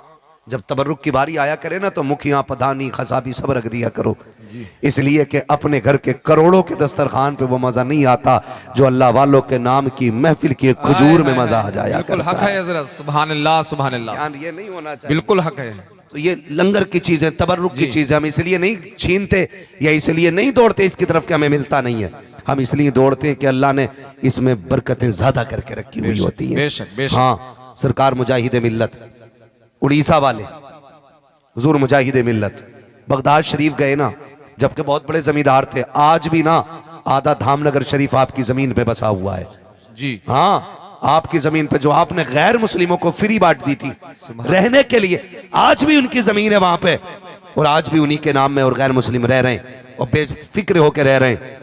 क्योंकि उन्हें पता था जमीन अल्लाह वाले ने दी है। सुभान अल्लाह। वो गए थे ना बगदाद शरीफ ना, तो लोगों को पता चला धामनगर शरीफ से मुजाहिद मिल्लत आए हैं। तो जो खानका के खादिम थे ना, वो दस्तरखान लेके कमरे में पहुंचे कि हजरत को इज्जत से कमरे में खिलवाया जाएगा। देखा हजरत वहां नहीं थे, तलाश किया ना तो वहां लाइन में खड़े थे जहां पे भूखे भिखारी लोग खड़े हुए थे। उन्होंने जाकर कहा, हुजूर आप यहाँ भिखारियों की लाइन में, आपका खाना इज्जत से दस्तरखान पे लगा दिया गया। वो कहने लगे, बस कर, हर जगह बादशाह तो नहीं बना जाता, कुछ गलियां ऐसी होती है जहां भिखारी बन के खड़ा हुआ जाता है। सुभान अल्लाह। सुभान। जहां भिखारी बन के खड़ा हुआ जाता है। हाँ, तो अगर आप अच्छे से अच्छा भी खाते हैं ना, तो फिर भी किसी बुजुर्ग के लंगर से अच्छा नहीं खा सकते हैं, उनके दर के तबर्रुक से अच्छा नहीं खा सकते। तो ये आ गया है, इसका मतलब यह है कि अब वक्त आ गया है कि हुजूर का शजरा पढ़ लिया जाए। गुजारिश आपसे इतनी है, आपने जितनी संजीदगी से सुना है ना, अब उतनी जोर से बोल दो सुभान अल्लाह। सुभान अल्लाह। अल्लाह आपको सलामत रखे, खुश रहे, आबाद रहे। बहुत अच्छा आप लोगों ने सुना, तबीयत खुश रही। माशाअल्लाह। वो बहुत ज़्यादा हु हल्लड़ में भी बात करने में मज़ा नहीं आता जी। गुफ्तगू संजीदा लोगों में करने में अच्छा भी लगता है, ताकि बात समझ में भी आ जाए।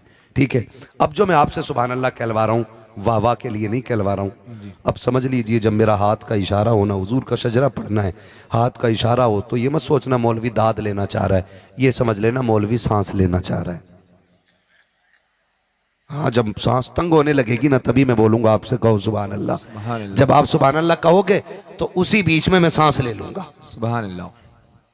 ठीक है, अल्लाह राजी होगा तो आपको नेकी मिलेंगी, और राजी होगा तो फिर हमें भी नेकी मिल जाएगी। ठीक है, जरा बोल सकते हैं, कितनी जोर से बोलेंगे? बोलें सुभान अल्लाह। सुभान अल्लाह। ये आवाज आपकी उन तक पहुंच गई होगी जो घर जाके सो गए। जी। वो सोच रहे होंगे महफिल तो अभी भी वैसी चल रही है जैसी छोड़ के आए थे, है ना। जमी मैली नहीं होती, जमन मैला नहीं होता, मोहम्मद के गुलामों का कफन मैला नहीं होता। सुभान अल्लाह। सुभान। है ना। तो भाई हुजूर के गुलामों की महफिल है, कमजोर तो हो ही नहीं सकते। अब जरा ताकत दिखानी है, लंगर वाली ताकत निकाल के बोलें, जरा बोलें सुभान अल्लाह। एक बात बताओ, घर से खाना खा के आए थे?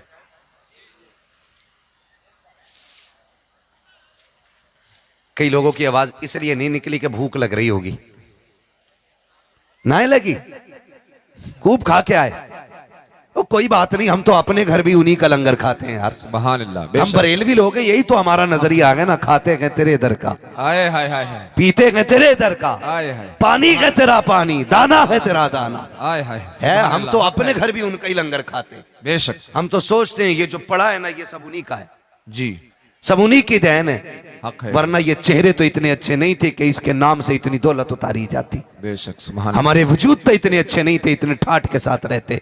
हम कहते हैं ये नाज ये अंदाज हमारे नहीं होते, झोली में अगर टुकड़े तुम्हारे नहीं होते, मिलती ना अगर भीख हुजूर आपके दर से, इस शान से मंगतों के गुजारे नहीं होते। क्या कहने। सुभान अल्लाह। सुभान अल्लाह। और आला हजरत ने हमें सिखाया, तेरे टुकड़ों पे पले गैर की ठोकर पे न डाल, झिड़कियां खाएं कहां छोड़ के, सदका तेरा, छोड़ के सदका तेरा, सदका तेरा। अब जरा बोलते हैं सुभान अल्लाह। सुभान अल्लाह। आवाज हल्की होती जा रही है, लग रहा है ठंड ज्यादा लग रही है। सुनो देखो भाई, हम साइंटिस्ट भी हैं, अब बताएं तुम्हें साइंस की बात, बहुत गहरी बात बता रही। जोर से बोलोगे ना तो ठंड कम लगेगी। जी। देखो मैंने अंदर की बात बताई है ना। हाँ। बोले जरा मचल के बेटे, बोले सुभान अल्लाह। सुभान अल्लाह। बेटे ये जो बगलों में हाथ आ गए ना, ये सब खुल जाएंगे। जरा बोलो मेरे बच्चे, जोर से बोलो सुभान अल्लाह। ये तो बेटे खड़ा होना, छोटे वाले खड़ा हो, खड़ा हो जल्दी। कितनी उम्र होगी इस बच्चे की भाई? कितनी उम्र होगी इस बच्चे की? 6-7 साल का बच्चा होगा, 8 होगा, ज्यादा होगा तो। कितनी उम्र है बेटे? 7 साल है ना। इस उम्र में, इस उम्र में इस महफिल में बैठने का मतलब यह होता है कि ये अपनी मर्जी से नहीं, किसी और की मर्जी से बैठे हुए हैं। ये खुद से नहीं आए हैं, किसी ने ला के बैठा रखा है। बेशक। सुभान अल्लाह। दुनिया यही तो हैरत में है आए हाय हाय। कि हम 500 रुपए दे के झंडा हाथ में लेके फिर नारे लगवाते हैं। ये इश्क कैसा है मदीने वाले का, यहाँ जवान नहीं बच्चे भी आके रातें गुजार जाते हैं। सुभान अल्लाह। सुभान अल्लाह। बच्चे भी आके रातें गुजार जाते हैं। मैं तो कहता हूं इस बच्चे की बात करते हो, खुदा की कसम ये तो बहुत बड़ा है, बहुत बड़ा है। अगर देखो तो फिर करबला के बच्चे आप देखो, करबला के बच्चे देखो। आज कंजूसी है, सखावत खत्म, अपने आगे का किसी को देने तैयार नहीं, ये कंडीशन हमारी है। लेकिन जानते हो करबला है, खेमे हैं, 10वीं सुबह है मुहर्रम की, उधर तलवारें तेज की जा रही थी, इधर तिलावत की तेजी की आवाज आ रही थी, उधर हथियार संभाले जा रहे थे, इधर मुसल्ले समेटे जा रहे थे। ये करबला की 10 तारीख की कहानी है। अचानक एक बच्ची आ गई, बच्ची छोटी सी थी, 7-8 साल की उम्र की बच्ची। मेरे बच्चों, अल्लाह आपके माँ बाप को सलामत रखे। जितने छोटे बच्चे यहाँ बैठे हैं, मैं जानता हूँ आज ये यहाँ पर जलसा सुनने के लिए आए हैं, कल जवान होकर के यही महफिलों में जलसा कराने के लिए आगे बढ़ेंगे। सुभान अल्लाह। ये मुस्तकबिल है इस्लाम का, ये बच्चे मुस्तकबिल हैं। ऐसे बच्चे सवारे जाएंगे इंशाअल्लाह, सुभान ऐसे सवारे जाएंगे बच्चे। सुभान तो वो बच्ची जब आई ना करबला के मैदान में, हुसैन के खेमे की तरफ, उसने एक चक्कर लगाया खेमों का, चक्कर लगा के वापस जाने लगी। सैयदा ज़ैनब की निगाह पड़ गई। कौन ज़ैनब? ये वो ज़ैनब है जिसे दुनिया में सबसे कम उम्र में सबसे पहली कुरान की कारिया बनने का शरफ हासिल है। उसी जात को सैयदा ज़ैनब कहा जाता है, सुभान अल्लाह। जिसने सबसे कम उम्र में शाम में कुरान की तफसीर बयान की, उसी जात को सैयदा ज़ैनब कहा जाता है। सुभान अल्लाह। आप समझे जरा। ये सैयदा ज़ैनब निगाह पड़ गई बच्ची की तरफ। जब देखा ना कोई बच्ची अजनबी है, हमारे काफिले में से तो नहीं है, ये हमारी तरफ है, बच्ची को बुलाया, कहा बेटी कौन है? बच्ची ने कहा ये जो सामने वाले खेमे लगे हैं ना, यजीदी लश्कर की तरफ इशारा करके कहा, ये जो खेमे लगे ना, इसमें एक सरदार, एक सिपह सलार है, उसका नाम हुर है, मैं उसी हुर की बेटी हूं। ये हुर कौन थे? ये वो थे जिन्होंने हुसैन का रास्ता रोका था, जिन्होंने रुकने पे मजबूर किया था, वही हुर हैं, ये वही हुर हैं। कहा मैं उनकी बेटी हूं। सैयदा ज़ैनब ने धक्का नहीं दिया, कहा बेटी करीब आओ, हाथ पकड़ा, फरमाने लगी शहजादी उसूल यह है हमारे घर से कोई खाली नहीं लुटाया जाता, मेहमान की खिदमत की जाती है, लेकिन परदेसी है, कभी वक्त मिले हमारे मदीने आना, हम तेरी वहां खिदमत करके दिखाएंगे। अभी इतनी बात कही थी कि हुजूर इमाम अली मकाम की शहजादी सैयदा सकीना आगे से गुजरी। आपने देखा सकीना के कान में 4 बाली पड़ी हुई थी। बुला के कहा बेटी सकीना। जी फूफी। कहा बेटी इधर आओ, दिल देखें, हुसैन के घर की परवरिश देखें, इधर आओ बेटी। जी फूफी। का ये मेहमान है। बच्ची जा रही थी, बेटी अगर खाली चली गई ना तो हमारे घर की मेहमान नवाजी बदनाम हो जाएगी। का फिर? का बेटी एक काम कर, इजाजत दे तो मैं तेरे कान की बाली ना पहना दूं एक ही से। आपने ना दोनों कानों से एक एक बाली निकाली और निकाल के फूफी के हवाले करके कहा हमारे कान नंगे हों ये तो गवारा हो सकता है, हुजूर का खानदान बदनाम हो जाए ये गवारा नहीं हो सकता है। अल्लाह अकबर। दे दी बालियां निकाल के, बच्ची ने पहनी, और पहनने के बाद जब बच्ची अपने खेमे में आई और हुर की निगाह पड़ी, उसने अपनी बेटी के कान देखे और कहने लगे बेटी जब हम आए थे यहां तो तेरे कान में कोई जेवर नहीं था, मेरी बच्ची ये जेवर कहां से आया? उसे क्या मालूम, बच्चे तो बच्चे होते हैं। उसने कहा बाबा ये जो सामने खेमे लगे हैं सुबह इनमें टहलती टहलती चली गई थी, बाबा बड़े अच्छे लोग लगे हैं, इतने अच्छे अखलाक के मालिक थे बाबा, मैं गई थी उनके खेमों के चक्कर लगाए हैं, मैंने बाबा जा करके देखा है अजीब मंजर था, मैंने 6 माह के बच्चे को झूले में प्यासा लेटे देखा है, मैंने एक सकीना को उसकी करवट में उससे बातें करते देखा है। अब्बा मैं उस खेमे में गई थी, उनके अंदर एक इतनी खातून बड़ी थी कि जब उन्होंने मुझे सीने से लगाया, अब्बा उनके कलेजे से माँ के कलेजे की ठंडक का एहसास हो रहा था। अब्बा जी जब उन्होंने मुझे बुलाया, कहने लगी बेटी हमारे यहाँ से कोई खाली नहीं गया है, काश अगर कुछ होता हम तुझे खिला पिला के भेजते। अभी ये बात हो रही थी कि उनके घर की 7 साल की सकीना ने आकर के अपने कान की बालियां उतार के देती। अब्बा जी मुझे बताओ तो सकी ये कौन लोग हैं? कहा बेटी तुम उनमें क्या करने गई थी? वो तो हमारे दुश्मन हैं। हजरत उन्होंने जब इतनी बात कही है कि बच्ची ने कहा था अब्बा दुश्मनी के भी कुछ उसूल होते हैं, ये कैसी दुश्मनी है? हम तो नहर के मालिक हैं, पानी पे हमारा कब्जा है, हमारे घोड़े पानी पी रहे हैं, लेकिन उनके घर का 6 माह का बच्चा प्यासा है। ये कैसी दुश्मनी है बाबा? हमारे यहाँ जानवरों के खाने के लिए चारा है, उनके घर की शहजादियां भूखी है। अब्बा मैं जिस पालने में गई थी देखने के लिए, मैंने 6 माह के शीरखार को देखा था, उसकी करवट में बैठी हुई सकीना को देखा, वो बार बार उसका चेहरा घुमा के कहती थी असगर नाराज ना हो, आज पानी पिलाया जाएगा। खुदा की कसम उसने कहा था बाबा बताओ तो सही ये पानी क्यों बंद किया गया? का बेटी इनसे नाराजगी है, दुश्मनी है। तब बच्ची ने कहा था अब्बा दुश्मनी बड़ों से है, उस बच्चे ने क्या बिगाड़ा है? फिर सकीना का कसूर क्या है? हजरत हुर कहते हैं जब बच्ची ने इतनी बात कही, बच्ची कहती है अब्बा मुझे समझ में नहीं आया, बड़े अच्छे लोग थे, हमने उनका पानी बंद किया है। बच्ची कहती जब मैं आने लगी कुछ नहीं था देने के लिए, उन्होंने अपनी बच्ची की कान की बालियां निकाल के मेरे कान में डाल दी थी। कहा बा जिन पे कुछ नहीं था वो इतने बड़े सखी थे, अगर कुछ होता तो क्या क्या लुटा देते। जब इतनी बात कही है हजरत हुर कहते हैं दिल में खलबली मच गई, आंखों में आंसू आ गए। मैं सोचने लग गया हाय हुर तूने कौन सा सितम किया है? तूने किन का पानी बंद किया? तूने किन के रास्ते रोके जो तेरी बेटी पे मेहरबान बने? तूने उनके रास्ते रोक दिए। उसके बाद जब रोए हैं बच्ची ने कहा अब्बा रो क्यों रहा है? कहा बेटी किस्मत पे रो रहा हूँ, सोच रहा हूँ ये सितम मैंने किया है, मुझे बता क्या वहां मेरे लिए माफी होगी कि नहीं? बच्ची थी बेटी थी, बेटी ने बाप के हाथ चूमे और कहा था अब्बा परेशान क्यों होता है? मैं देख आई हूँ, जाना तेरा काम है, पहली नजर में माफ करना अली के बेटों का काम। नारे तकबीर,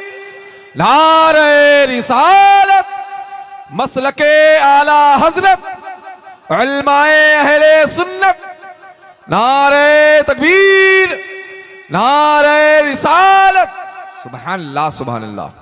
भाई ये अखलाक थे, ये किरदार थे, और ऐसे किरदार ऐसी परवरिश खुदा की कसम ला के मिसाल दिखा दो, मिसाल नहीं मिलती है। जब अहले बैत अतार को ना करबला सिर्फ आपको क्या लगता है शहादत है? करबला पूरी जिंदगी का सबक है, अगर इसे पढ़ा जाए पूरी जिंदगी का सबक है करबला। आप पढ़ के तो देखिएगा, पढ़ के देखिएगा, जरा ख्याल करें।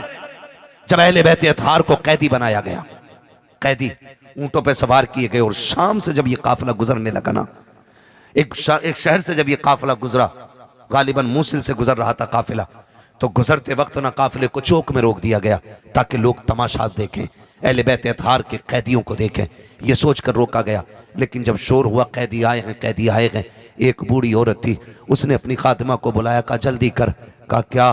कि देख ये खजूरें सदक़े की रखी हुई हैं, जा दे, कैदी हैं, मुसाफिर हैं, परदेसी हैं, जाके उन्हें दे दे। जब वो लेकर के आई और उसने खजूरें दी ना, तो जानते हो हजरत सकीना की भूख बहुत थी, प्यास भी बड़ी थी, और अपने कटे हुए सर सामने थे। जैसी पहली खजूर उठा के मुंह में रखी, वाह ज़ैनब तेरे तकवे को सलाम, तूने हक अदा कर दिया, तूने फातिमा की गोद में परवरिश पाई। कई दिन का फाका, पहला खजूर मुंह में जा रहा है। कहा ज़ैनब, हजरत ज़ैनब ने कहा सकीना ठहर, तू भी भूख लगी है? कहा बेटी ये तो पूछ कहीं, ये सदका तो नहीं है, अगर ये सदका होगा हमारे नाना ने हराम कर दिया है हमारे लिए। सुभान अल्लाह। आज ज़कात खा जाते हैं लोग, आज ब्याज खा जाते हैं। ज़ैनब तेरे तकवे को सलाम, सकीना तेरी परवरिश पे कुर्बान जाएं। जैसी फूफी ने कहा बेटी याद है नाना ने सदका हराम किया था, ज़ैनब तेरी परवरिश पे लाखों सलाम। सकीना का हाथ रुक गया, का पहले पता करने का, वो देने वाली खातून जब पूछ के तो आ कहीं ये सदका तो नहीं। जब वो पूछने अंदर गई, मालिकिन से पूछने लगी अम्मी ये कैसे कैदी हैं? अजीब लोग हैं, भूखे तो बहुत ज्यादा थे, लेकिन सदका सुन के उन्होंने खजूरें फेंक दी है, मुंह में नहीं रखी है। बूढ़ी ने फौरन दुपट्टा संभाला, चादर संभाली, घर के बाहर निकल के कहने लग जाती है, लगता है कैदी कोई आम नहीं, कोई बड़े घराने के कैदी आ गए हैं, कोई इज्जतों वाला कैदी है। ये कह के बूढ़ी बाहर आई है, आके कहने लगी मुझे इस काफिले के सिपे सलार से मिलना है। कौन सिपे सलार होता? एक ज़ैनुल आबिदीन है जिसके हाथों में हथकड़ी, पैरों में बेड़िया है, जिसको पैदल चलाया जा रहा है। पूरे काफिले की निगहबानी हुसैन बन के सैयदा ज़ैनब कर रही है। सबने इशारा किया कि आज इस काफिले में वो होता है जो ज़ैनब कहती है। वो बढ़ते बढ़ते बूढ़ी आई है, हजरत ज़ैनब के पास आके कहती, खातून का ठहर, का एक बात तो बता दे, एक बात तो बता दे कि तू ये बता, मैंने सदका भेजा था खजूरों का, तूने वापस क्यों कर दिया? का परदेसी जरूर हैं लेकिन इतने भी गए गुजरे नहीं है कि हम कैदी बन के सदके खाते फिरें। अल्लाह अकबर। उस खातून ने जब इतना सुना, का खातिमा से जितना नेमतें हैं सारी ला के लुटा दो। जब नेमतें लुटाई जा रही हैं, चादरें अहले बैत अतहार के सरों पे डाली जा रही थी, हजरत ज़ैनब ने उस घर की मालकिन को बुला के कहा था, ए घर वाली जरा आ तो सकी, जरा बता तो सकी, यहाँ कोई बेटी कहने वाला नहीं है, कोई एक घूंट पानी पिलाने वाला नहीं, यहाँ तो सारे तमाशाई थे। तू है कौन जिसने हमारे सर पे चादरें डाली है,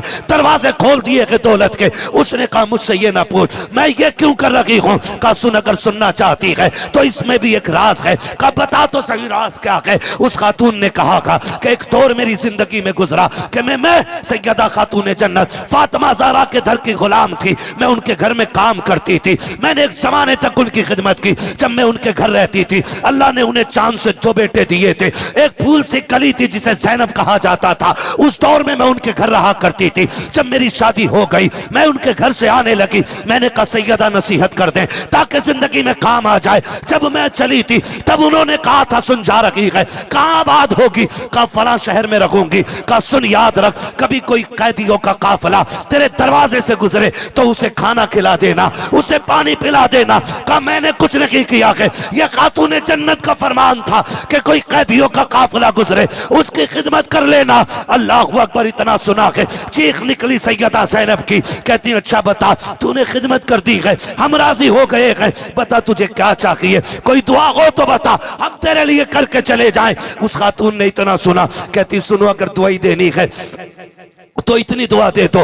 परसों बीत गए के घर छोड़े हुए सैयदा का, मैंने बचपन में हसन हुसैन देखे थे, सुना है हसन को तो शहीद कर दिया गया है। मेरा जी चाहता है अल्लाह ने अगर जिंदगी दी है तो मुसाफिर इतनी दुआ कर जा, खुदा मुझे ज़ैनब का चेहरा दिखा दे, मुझे हुसैन का चेहरा दिखा दे। जैसे इतना सुना है, सैयदा ज़ैनब की चीख निकली है, अपने चेहरे से कपड़ा हटाया, कहती माँ अल्लाह ने तेरी दुआ कबूल कर ली है। जिस ज़ैनब की बातें कर रही है वो ज़ैनब मैं हूँ, और जिस हुसैन की बात कर रही है वो जो नेज़े पे सर जा रहा है वो हुसैन का सर जा रहा है। नारे तकबीर, नारे रिसालत, मसलके आला हजरत, नारे तकबीर, नारे रिसालत। सुभान अल्लाह, सुभान। खुदा की कसम, नबी के घर वालों की अजमत पे कुर्बान जाओ, सदके की खजूरें नहीं खा रहे, कई दिन का फाका। ये तरबियत दो अपने बच्चों को, मर जाएं हराम का लुकमा हलक से नहीं उतरना चाहिए। देंगे इंशाअल्लाह ये तालीम, बेशक। सुभान अल्लाह। अल्लाह ताला खातून जन्नत की बेटियों के सदके में, उनकी नस्ल के सदके में हमारी नस्ल की बेटियों को कनीज़े फातिमा ज़हरा बना दे। आमीन। करबला वालों 72 के सदके में अल्लाह हमारे जवानों को गुलाम रसूल बना दे। आमीन। बस यही दुआएं मांगा करो। मैंने बरकत के वास्ते करबला शरीफ का जिक्र कर लिया। अल्लाह आपको सलामत रखे, कभी जिंदगी रहेगी मुहर्रम में आएंगे फिर इंशाअल्लाह करबला की बातें होनी है। 1.5 घंटे से ऊपर सुई जा चुकी है। ना बहुत लंबा है, मैं ये 1-2 वाक़े नहीं है भाई, बहुत लंबा वाक़या। अल्लाह आपको सलामत रखे तो भाई, हाँ 1.5 घंटे से ऊपर सुई जा चुकी है। मैं इंशाअल्लाह वादा करता हूँ भाई, अल्लाह आपकी मोहब्बतों को सलाम, हम सारे हुसैन वाले लोग बैठे हैं, है ना? बेशक। जब सैयदा ज़ैनब लेके पहुंची थी ना पूरे काफिले को मदीने शरीफ, अजीब मंजर था, कयामत थी, कोहराम था, लोग बढ़ बढ़ के पूछते थे ज़ैनब हुसैन कहाँ है। जब ये बात कहते थे तो चीख के अलावा कोई जवाब नहीं मिलता था, कोई जवाब नहीं मिलता था। सैयदा ज़ैनब पूरे काफिले को लेके मदीने आ गई। फिर ज़ैनुल आबिदीन को बुला के कहा था सज्जाद जी फूफी का इधर आ, ये सामने क्या है? कहा नाना का रोज़ा है। कहा फिर अब करबला किधर रह गया? जब इतनी बात कही इमाम ज़ैनुल आबिदीन ने रुख किया करबला की तरफ, कहा फूफी करबला उधर रह गया है। फिर आपने भी रुख उधर किया वो कहा था हुसैन देख मैंने तेरी अमानत मदीने तक पहुंचा दी है। दीवानों ने कहा था बचा के कूफे से आबिद को लेके आई है, कमर पे बारे इमामत उठा के लाई है, अली की बेटी को झुककर सलाम कर इस्लाम तेरी अमानतें घर तक बचा के लाई है। सुभान अल्लाह, सुभान अल्लाह। तेरी अमानतें घर तक बचा के लाई है। ओहो सैयदा ज़ैनब खुदा की कसम घर से गई तो बाल काले थे, बाल काले थे, घर पलटी है तो रंग बदल गए। इमाम ज़ैनुल आबिदीन से कहा था तू घर चल, मैं नाना को जाके करबला सुना के आती हूँ, करबला सुना के आती हूँ। ये शौक क्या है कि जब आई ना आप हुजूर के रोजे पे तो हजरत फिजा आपके साथ थी। हुजूर के रोजे पे आके कुछ कहा न गया, खाली सलाम किया था कि बस सांस टूटने लग गई, बात ना बन पड़ी, कुछ ना कह सकी, खाली सलाम किया था नाना के रोजे पे। वो भाई अगर जामी 4 शेर लिख के हुजूर की चौखट पे चले, महबूब कहते हैं इसे रोक दो वरना मजार से हाथ निकाल के मुसाफा करना पड़ेगा। सुभान अल्लाह। वो बता अगर जामी आशिक हो के जाए, हुजूर मजार से निकलने की बात करते, जब बेटी करबला से मदीने आई होगी फिर हुजूर के दिल पे क्या बीती होगी। सैयदा ज़ैनब आई, हुजूर के रोजे पे सलाम किया, चाहती थी एक एक दर्द बयान करूं, बताऊं मेरे बेटे कैसे शहीद हुए, बताऊं कैसे कैसे करबला में नेज़े मारे गए, बताऊं कैसे पानियों पे पाबंदी थी, बताऊं जहां कुत्ते पानी पी रहे थे वहां अली के बच्चे भूखे थे। ये सोच करके खड़ी थी लेकिन कुछ ना कह सकी, फिर तिलावत शुरू कर दी, कुरान पढ़ना शुरू किया। पढ़ते पढ़ते यहाँ पहुंची अल्लज़ीना इज़ा असाबतहुम मुसीबा क़ालू इन्ना लिल्लाहि व इन्ना इलैहि राजिऊन। जब यहाँ पहुंची ना हजरत फिजा ने कंधे पे हाथ रख के कहा सैयदा बस कर दे, हुजूर का मजार हिलने लग गया आके, बस कर। आखिरी सलाम किया, पलट के जब आने लगी अल्लाह अकबर, सैयदा ज़ैनब लौट के आई ना 18 बहनों की, भाइयों की बहन थी सैयदा ज़ैनब। कितने भाइयों की? 18 भाइयों की बहन थी सैयदा ज़ैनब। जहां तक मैंने पढ़ा है ना, ये लोग जब करबला से चले थे ना तो 13 मुहर्रम था, और जब मदीने आए थे तो 27 रमजान थी। अल्लाहु अकबर। तारीख है, तब्दीली भी हो सकती है, ठीक है ना। तो जितना मैं जानता हूं 27 मुहर्रम 27 रमजान को पलट के आए। तो बहनों की आदत होती है ईद लेने की, और सैयदा ज़ैनब अकेली थी 18 भाइयों की बहन। गाजी अब्बास का उसूल यह था कि हर ईद पे सारे भाइयों से ईद इकट्ठी करके खुद सैयदा ज़ैनब के दरवाजे पे देने जाते थे। लेकिन आज जब आई है ना तो 18 दरवाजों में ताले लगे हैं, कोई भाई बाकी नहीं रह गया है। जब आई एक एक भाई के दरवाजे को देखती हुई गुजरी, सर से लेके पैर तक पर्दा। आज शादी के नाम पे दुपट्टा उतर गया, वलीमे के नाम पे बेटियों के कपड़े उतर गए, आज फंक्शन के नाम पे बेटियों ने हिजाब उतार दिए। वाह ज़ैनब तेरे पर्दे को सलाम, पूरा घर लुटा के आई है। पर्दे का आलम यह है जब आई है ना अपने ही दरवाजे पे तो जाते जाते बच्चियों से कह के गई थी बेटी कुरान न छोड़ना, कुरान की तिलावत कसरत से करनी है। और दूसरी बात कही थी दरवाजे पे साइल आ जाए तो उसका वक्त जाया नहीं करना है। 2 बातें बेटियों से कह के गई थी। जब अपना ही दरवाजा आया ना तो आपकी बेटी कुरान पढ़ रही थी, हिम्मत ना हो सकी अंदर जाने की, दरवाजे पे बैठ गई। दरवाजे पे बैठ गई ना तो एक बेटी ने कहा बहन लगता है दरवाजे पे कोई परदेसी आई बैठी है। बेटी ने आके दरवाजे पे कहा कौन हो? सवालन हो, भिखारी हो? कहा नहीं परदेसी हूं। कहा यहां क्यों बैठी हो? कहा बेटी तुम्हारा कुरान बड़ा अच्छा लग रहा था, तुम पढ़ रही थी ना तो दिल कर रहा था मैं सुनती रहूं। तो बड़ी बहन ने कहा परदेसी खातून काश तुमने हमारी माँ ज़ैनब का कुरान सुना होता। तो ये बात सैयदा ज़ैनब से हो रही है, चेहरे पे पर्दा पड़ा है, अपने दरवाजे पे बैठी है, काश तुमने हमारी ज़ैनब माँ का कुरान सुना होता। कहा कैसी पढ़ती थी ज़ैनब? तो बेटी कहती है जब हमारी माँ ज़ैनब कुरान पढ़ती थी ना तो 18 भाई छुप छुप के कुरान सुना करते थे। हमारा कुरान सुन के कहती हो इतना अच्छा है, काश तुमने ज़ैनब का कुरान सुना होता हमारी माँ का। हमारी माँ को खातून जन्नत फातिमा ज़हरा ने कुरान पढ़ाया था। अल्लाहू अकबर। इतने में एक बहन आई, उसने सिक्के दिए, कहा मेरी माँ कह के गई थी जल्दी भीख दे के सवाली को आगे बढ़ाना है। कहा सवाली नहीं परदेसी हूं। बैठ गई। थोड़ी देर गुजरी है कि हजरत आपके शोहर हजरत अब्दुल्ला इब्न जाफर तैयार आ गए। पर्दा देखिए, पर्दा। आपने देखा कोई अजनबी खातून दरवाजे पे बैठी है, सर से लेके पैर तक पर्दा है, आपने मुंह घुमाया, जेब में हाथ डाला, चंद सिक्के निकाले, भीख के तौर पे देने लगे। जब भीख देने लगे, सैयदा ज़ैनब ने कहा कि मैं कोई भिखारन नहीं, कहा फिर कहा परदेसी जरूर हूं। अल्लाह अकबर। अंदर गए, कहा बेटी देखना कोई परदेसी खातून है। कहा अब्बा बेटी तो है। बाहर आए, कहने लगे खातून शाम हो गई है, अंधेरा होने लगा, क्यों ना हमारे घर रुक जाए, हमारी बीवी परदेश गई है, जब से वो गई है बेटियां याद करके बड़ी रोती हैं, एक काम कर आज की रात हमारी बच्चियों में गुजार देता कि बच्चियों का दिल लग जाए। ये कह के जब कहा ना, दरवाजा खुला, सैयदा ज़ैनब अंदर आ गई। जब अंदर आने लगी ना, तो आपने बेटियों से कहा बेटी सुनो, मेहमान है, परदेसी है, आज ये तुम्हारे साथ रहेगी, इसकी खिदमत करो। जल्दी से उसूल था ना, बच्ची दौड़ी और पानी का प्याला लेकर के आई। अभी चेहरे से नकाब नहीं हटा है, जैसी पानी का प्याला आया, लो खातून पानी पियो। आपने पानी दे के ठंडी आह भरी, कहा हम पानी नहीं पिया करते हैं, हमें पानी से नफरत हो गई है। कहा फिर बिस्तर पे लेट जाओ। कहने लगी बिस्तर जिसके अपने करबला की जमीन पर पड़े रह गए हों, उन्हें बिस्तर अच्छे नहीं लगते। कहा अच्छा बैठो तो बात करें। बात करने लगी, आप यूं गर्दन झुका के बैठी हैं। एक बच्चियों की आदत होती है, पूछताछ जल्दी करती हैं, कौन हो, कहाँ की रहने वाली हो। एक बड़ी छोटी बच्ची ने कहा आप ही की बेटी। कहती कौन है आप। कहा परदेसी हूँ। कहा आपके कितने भाई हैं, कितने बच्चे हैं, कहाँ की रहने वाली हैं, जानते हो। सैयदा ज़ैनब से पूछा बच्चे कितने। कहा 2 बेटे। कहा अच्छा। कहा क्या नाम है, उम्र कितनी है। कहा एक 10 साल का है, एक 11 साल का, 12 साल का है। कहा भाई कितने। कहा 18।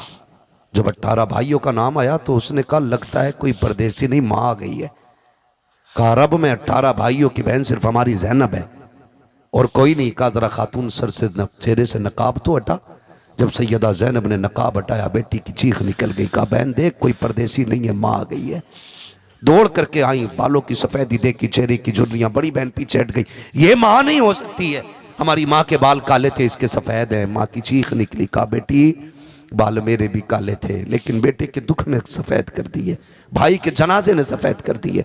बच्चियों ने कहा भाई कहाँ है। कहने लगी बेटी मैं बेटे लुटा आई हूं, मुस्तफ़ा का दीन बचा लाई हूं। दुनिया लुटा दी मैंने, अपनी हुजूर का दीन बचा लिया है, दीन बचा लिया है। बड़ी कुर्बानियां हैं, खुदा की कसम। वो ज़ैनब जो अपने दरवाजे पे जिसकी पर्दे की वजह से पहचान ना हो, आज हम अपनी बेटियों से कहना चाहेंगे, बहनों से कहना चाहेंगे, मेरी बहनों तुम्हारी जन्नत तुम्हारे पर्दे में है, तुम्हारी राहत तुम्हारे पर्दे में है। तुम हया का जेवर पहन लो, खुदा तुमको जन्नती जेवर पहनाएगा। तुम पर्दों की पाबंद हो जाओ, तुम दुपट्टे की आदी हो जाओ, कोई तुम्हारी कब्र पे खड़े होकर के चादर टांगे न टांगे, खुदा की रहमत की चादरें टांग दी जाएंगी। सुभान अल्लाह। खुदा की रहमतें टांग दी जाएंगी चादरें, और खुदा की रहमत कब्रों में तुम्हारा इस्तकबाल करेगी। इसलिए मेरी बेटी कनीज़े फातिमा ज़हरा बन जाओ, नौजवानों गुलाम हुसैन बन जाओ। ये कमेटी सिर्फ जलसे की कमेटी नहीं रहनी चाहिए, सुन लीजिएगा, ये कमेटी सिर्फ जलसे की कमेटी नहीं, ये कमेटी हुजूर के दीन की कमेटी बन जानी चाहिए। सिर्फ जलसे का चंदा नहीं, गांव में कोई गरीब बच्ची है, निकाह का इंतजाम नहीं है, आप एक चंदा जैसे जलसे के लिए किया गया, मेहनत करके गरीब के लिए भी चंदा करके उसकी इज्जत से रुखसती करानी है। अगर कोई इतना मरीज है कि इलाज का पैसा नहीं है, तो फिर एक चंदा गरीब के लिए भी करना है, ताकि किसी बेबस की वक्त पे दवा आ जाए। खुदा की कसम ये नेक काम कर जाओ, फिर किसी के हाथ उठे ना उठे, किसी की एक वक्त की खुराक तेरे जन्नत में ले जाने के लिए काफी हो सकती है। सुभान अल्लाह, सुभान अल्लाह। करेंगे इंशाअल्लाह ये काम, इंशाअल्लाह सारे वादा करेंगे इंशाअल्लाह। मैंने फरमाइश पूरी कर दी। हाफिज साहब ने कहा, हमारे नौजवानों ने कहा अल्लाह करबला वालों का सदका अता फरमाए, करबला वालों की खैरात अता फरमाए। खुद में कसम से करबला कितना बड़ा दर्द है, कोई सीना ऐसा नहीं है जो इसे पूरा बयान कर सके। हाँ, आज हम पढ़ नहीं पाते हैं तो लिखने वालों ने कैसे लिखा होगा, कितना लिखा होगा, कितना छोड़ा होगा, कितनी जगह कलम कांपे होंगे, कितनी जगह हाथ कांप गए होंगे। मैं क्या बताऊं, खुदा की कसम। बस यूं समझें, बेइजाजत जिनके घर जिब्रील भी आते नहीं, कद्र वाले जानते हैं कद्र शान अहले बैत, कद्र वाले जानते हैं कद्र शान अहले बैत। करबला करबला है, कोई आम कुर्बानी नहीं। हाँ, इतनी बड़ी कुर्बानी है कि 1400 साल बीत गए हैं, आंखें मिट गई हैं, आंसू खत्म नहीं होते हैं। आज भी करबला का जिक्र आए, आंखें भर आती हैं, और भरना भी चाहिए क्योंकि दर्द उन्हीं को होता है जिनका उनसे रिश्ता होता है। कभी किसी को गैरों का दर्द नहीं होता, दर्द सिर्फ अपनों का होता है, अपनों का होता है। फ़र्क है, हम सीना पीट के अली अली नहीं करते, हम सीना खोल के अली अली करने वाले लोग हैं। हमने किसी रावजी किसी शिये से अहले बैत की इज्जत नहीं पढ़ी, हमने बरेली के अहमद रजा से पढ़ी है। उन्होंने कहा तेरी नस्ल पाक में है बच्चा बच्चा नूर का, तू है ने नूर तेरा सब घराना नूर का। अल्लाह सलामत रखे। बेटे अगर कहें तो शजरा पढ़ लूं, वरना सलाम पढ़ लिया जाए। मैं इतना थक चुका हूं कि अब सलाम ही हो जाए। अब भी पढ़ना है शजरा, आधा घंटा और बढ़वा दिया फिर भी शजरा पढ़ना है ना। कोई मतलब नहीं है भाई, जब इतना दुख उठा के मैं भी आया हूं और आपने इतना लंबा इंतजार किया है ना, तो बस समझे फिर ये आपकी फरमाइश जरूर पूरी होनी है ना। माशाल्लाह, आ जाओ भाई, आ जाओ, जरा बोल दें सुभान अल्लाह। है जिक्र हुसैन सुन के भी अभी पिलपिले रह गए लोग हैं, अब भी डुलमुल है। जिक्र हुसैन सुन के तो मिट्टी फौलाद बन जाती है यार, फौलाद बन जाती है। और हम हुसैनी लोग हैं, जितनी पावर है ना हुसैन के इश्क की, उतनी जोर से बोलें सुभान अल्लाह। आदम के बेटे शीश, सुभान अल्लाह, सुभान। जो लोग अच्छा सुन रहे हैं, अल्लाह उन्हें आज की रात के सदके हुजूर का मदीना दिखा दे। आमीन सुम्मा आमीन। हाँ, जिन्होंने जोर से आमीन का, अल्लाह आज की रात के सदके उन्हें माँ बाप के साथ उम्रे का सफर अता फरमा दे। आमीन सुम्मा आमीन। हाँ माशाल्लाह, जो मौला इस महफिल में तेरे महबूब की मोहब्बत में बैठे हैं, अल्लाह आज की रात वो सोए ख्वाब में मदीने वाले की ज़ियारत नसीब फरमा दे। ठीक है ना, सुनेंगे भाई कमेटी वाले, है ना। मैशर भाई आगे आ जाओ, ये शजरा तुम्हें ही सुना दूं। बहुत मेहनत करते हैं माशाल्लाह, मुसलसल राब्ते में लगे रहना, फिर बात करते रहना तारीख के बाद, बहुत बड़ी मेहनतें होती हैं, बड़ी मेहनतें होती हैं। अल्लाह इन लोगों को सलामत रखे। इन लोगों के ज़रिए हमारी आपकी मुलाकात भी होती है, और इन्हीं लोगों के ज़रिए खुदा की कसम हमारे घर के गुजारे भी होते हैं। ठीक है ना, अच्छे लोग हैं ये। अल्लाह इन लोगों को सलामत रखे, सबको अल्लाह बरकत अता फरमाए। साथ देना आपको, जरा बोल दे सुभान अल्लाह, सुभान अल्लाह। मैंने ये सुना था कि बच्चे लोग जवानों पे भारी पड़ जाते है ना। उम्मीद है मेरे आगे 5-6 बच्चे बैठे, इंशाल्लाह पूरी महफिल पे तेज आवाज निकल सकती है ना। सिर्फ बच्चे बच्चे बोले जरा सुभान अल्लाह। है माशाल्लाह, बच्चा पार्टी का कब्जा पीछे तक है, शाम की तरह, है ना। मुल्क शाम की तरह पीछे तक कब्जा है, समझ गए ना सारे लोग जी बेशक। है ना। अब सारे बोलते हैं जरा सुभान अल्लाह। देखो यार, देखो डंडी ना मारना, मैं शजरा पढ़ रहा हूँ। मैंने कोई नमाज जनाजा की नियत नहीं बांधी है कि पूरी तकबीरें करके रुकूंगा। मैं शजरा पढ़ रहा हूँ हुजूर का, आप बोलेंगे तो ठीक, नहीं बोलेंगे आप चुप तो फिर हम भी चुप। ठीक है ना, आप चुप तो फिर हम भी चुप। हुजूर का शजरा पढ़ना, जरा बोल दे सुभान अल्लाह। आदम के बेटे शीश, शीश के बेटे यानस, यानस के बेटे कैनान, कैनान के बेटे मैलाइल, मैलाइल के बेटे प्यारत, प्यारत के बेटे इदरीस, इदरीस के बेटे मुतवशिक, मुतवशिक के बेटे लमकने के नाम, लबकने के नाम के बेटे नूह, नूह के बेटे साम, साम के बेटे जुल्हाद, जुल्हाद के बेटे शालेक, शालेक के बेटे आबिर, आबिर के बेटे दाता, दाता के बेटे रावा, रावा के बेटे सारू, सारू के बेटे नाखुर, नाखुर के बेटे तारिक, तारिक के बेटे इब्राहिम, सुभान अल्लाह, सुभान अल्लाह। इब्राहिम खलीलुल्लाह, इब्राहिम खलीलुल्लाह के बेटे इस्माइल ज़बीहुल्लाह, इस्माइल ज़बीहुल्लाह के बेटे कैदार, कैदार के बेटे अवाम, अवाम के बेटे हमल, हमल के बेटे साबित, साबित के बेटे सलमान, सलमान के बेटे रईसा, रईसा के बेटे इलियासा, इलियासा के बेटे ओदोद के बेटे हव्वा, हव्वा के बेटे अदनान, अदनान के बेटे मोहित, मोहित के बेटे नदान, नदार के बेटे मुदिर, मुदिर के बेटे इलियास, इलियास के बेटे मुदरिका, मुदरिका के बेटे खदीमा, खदीमा के बेटे किनाना, किनाना के बेटे नदर, नदर के बेटे मालिक, मालिक के बेटे फार, फार के बेटे गालिब, गालिब के बेटे लुई, लुई के बेटे काब, काब के बेटे मुर्रा, मुर्रा के बेटे किलाब, किलाब के बेटे कुसै, कुसै के बेटे अब्दे मनाफ, अब्दे मनाफ के बेटे हाशिम है, हाशिम के बेटे अब्दुल मुत्तलिब है, अब्दुल मुत्तलिब के बेटे अब्दुल्लाह है, अब्दुल्लाह के बेटे मोहम्मदुर रसूलुल्लाह। सुभान अल्लाह, सुभान अल्लाह, सुभान अल्लाह। जो हुए अगलात उनको माफ फरमाए रब्बे कायनात। जिंदगी ने दिया साथ, फिर होगी मुलाकात, चमन रहा फूल खिलेंगे, जिंदगी रही फिर मिलेंगे। मुसाफिर हम भी, मुसाफिर हो तुम भी, किसी मोड़ पर फिर मुलाकात होगी। फकीरान आए सदा कर चले, सदा खुश रहो ये दुआ कर चले। सारे लोग कलमा शरीफ पढ़ लीजिए, ला इलाहा इल्लल्लाह, और जोर से ला इलाहा इल्लल्लाह मुहम्मदुर रसूलुल्लाह, अस्तगफिरुल्लाह रब्बी मिन कुल्लि ज़ंबि व अतूबु इलैहि व मा अलैना इल्लल बलाग। अस्सलामु अलैकुम व रहमतुल्लाहि व बरकातुहू।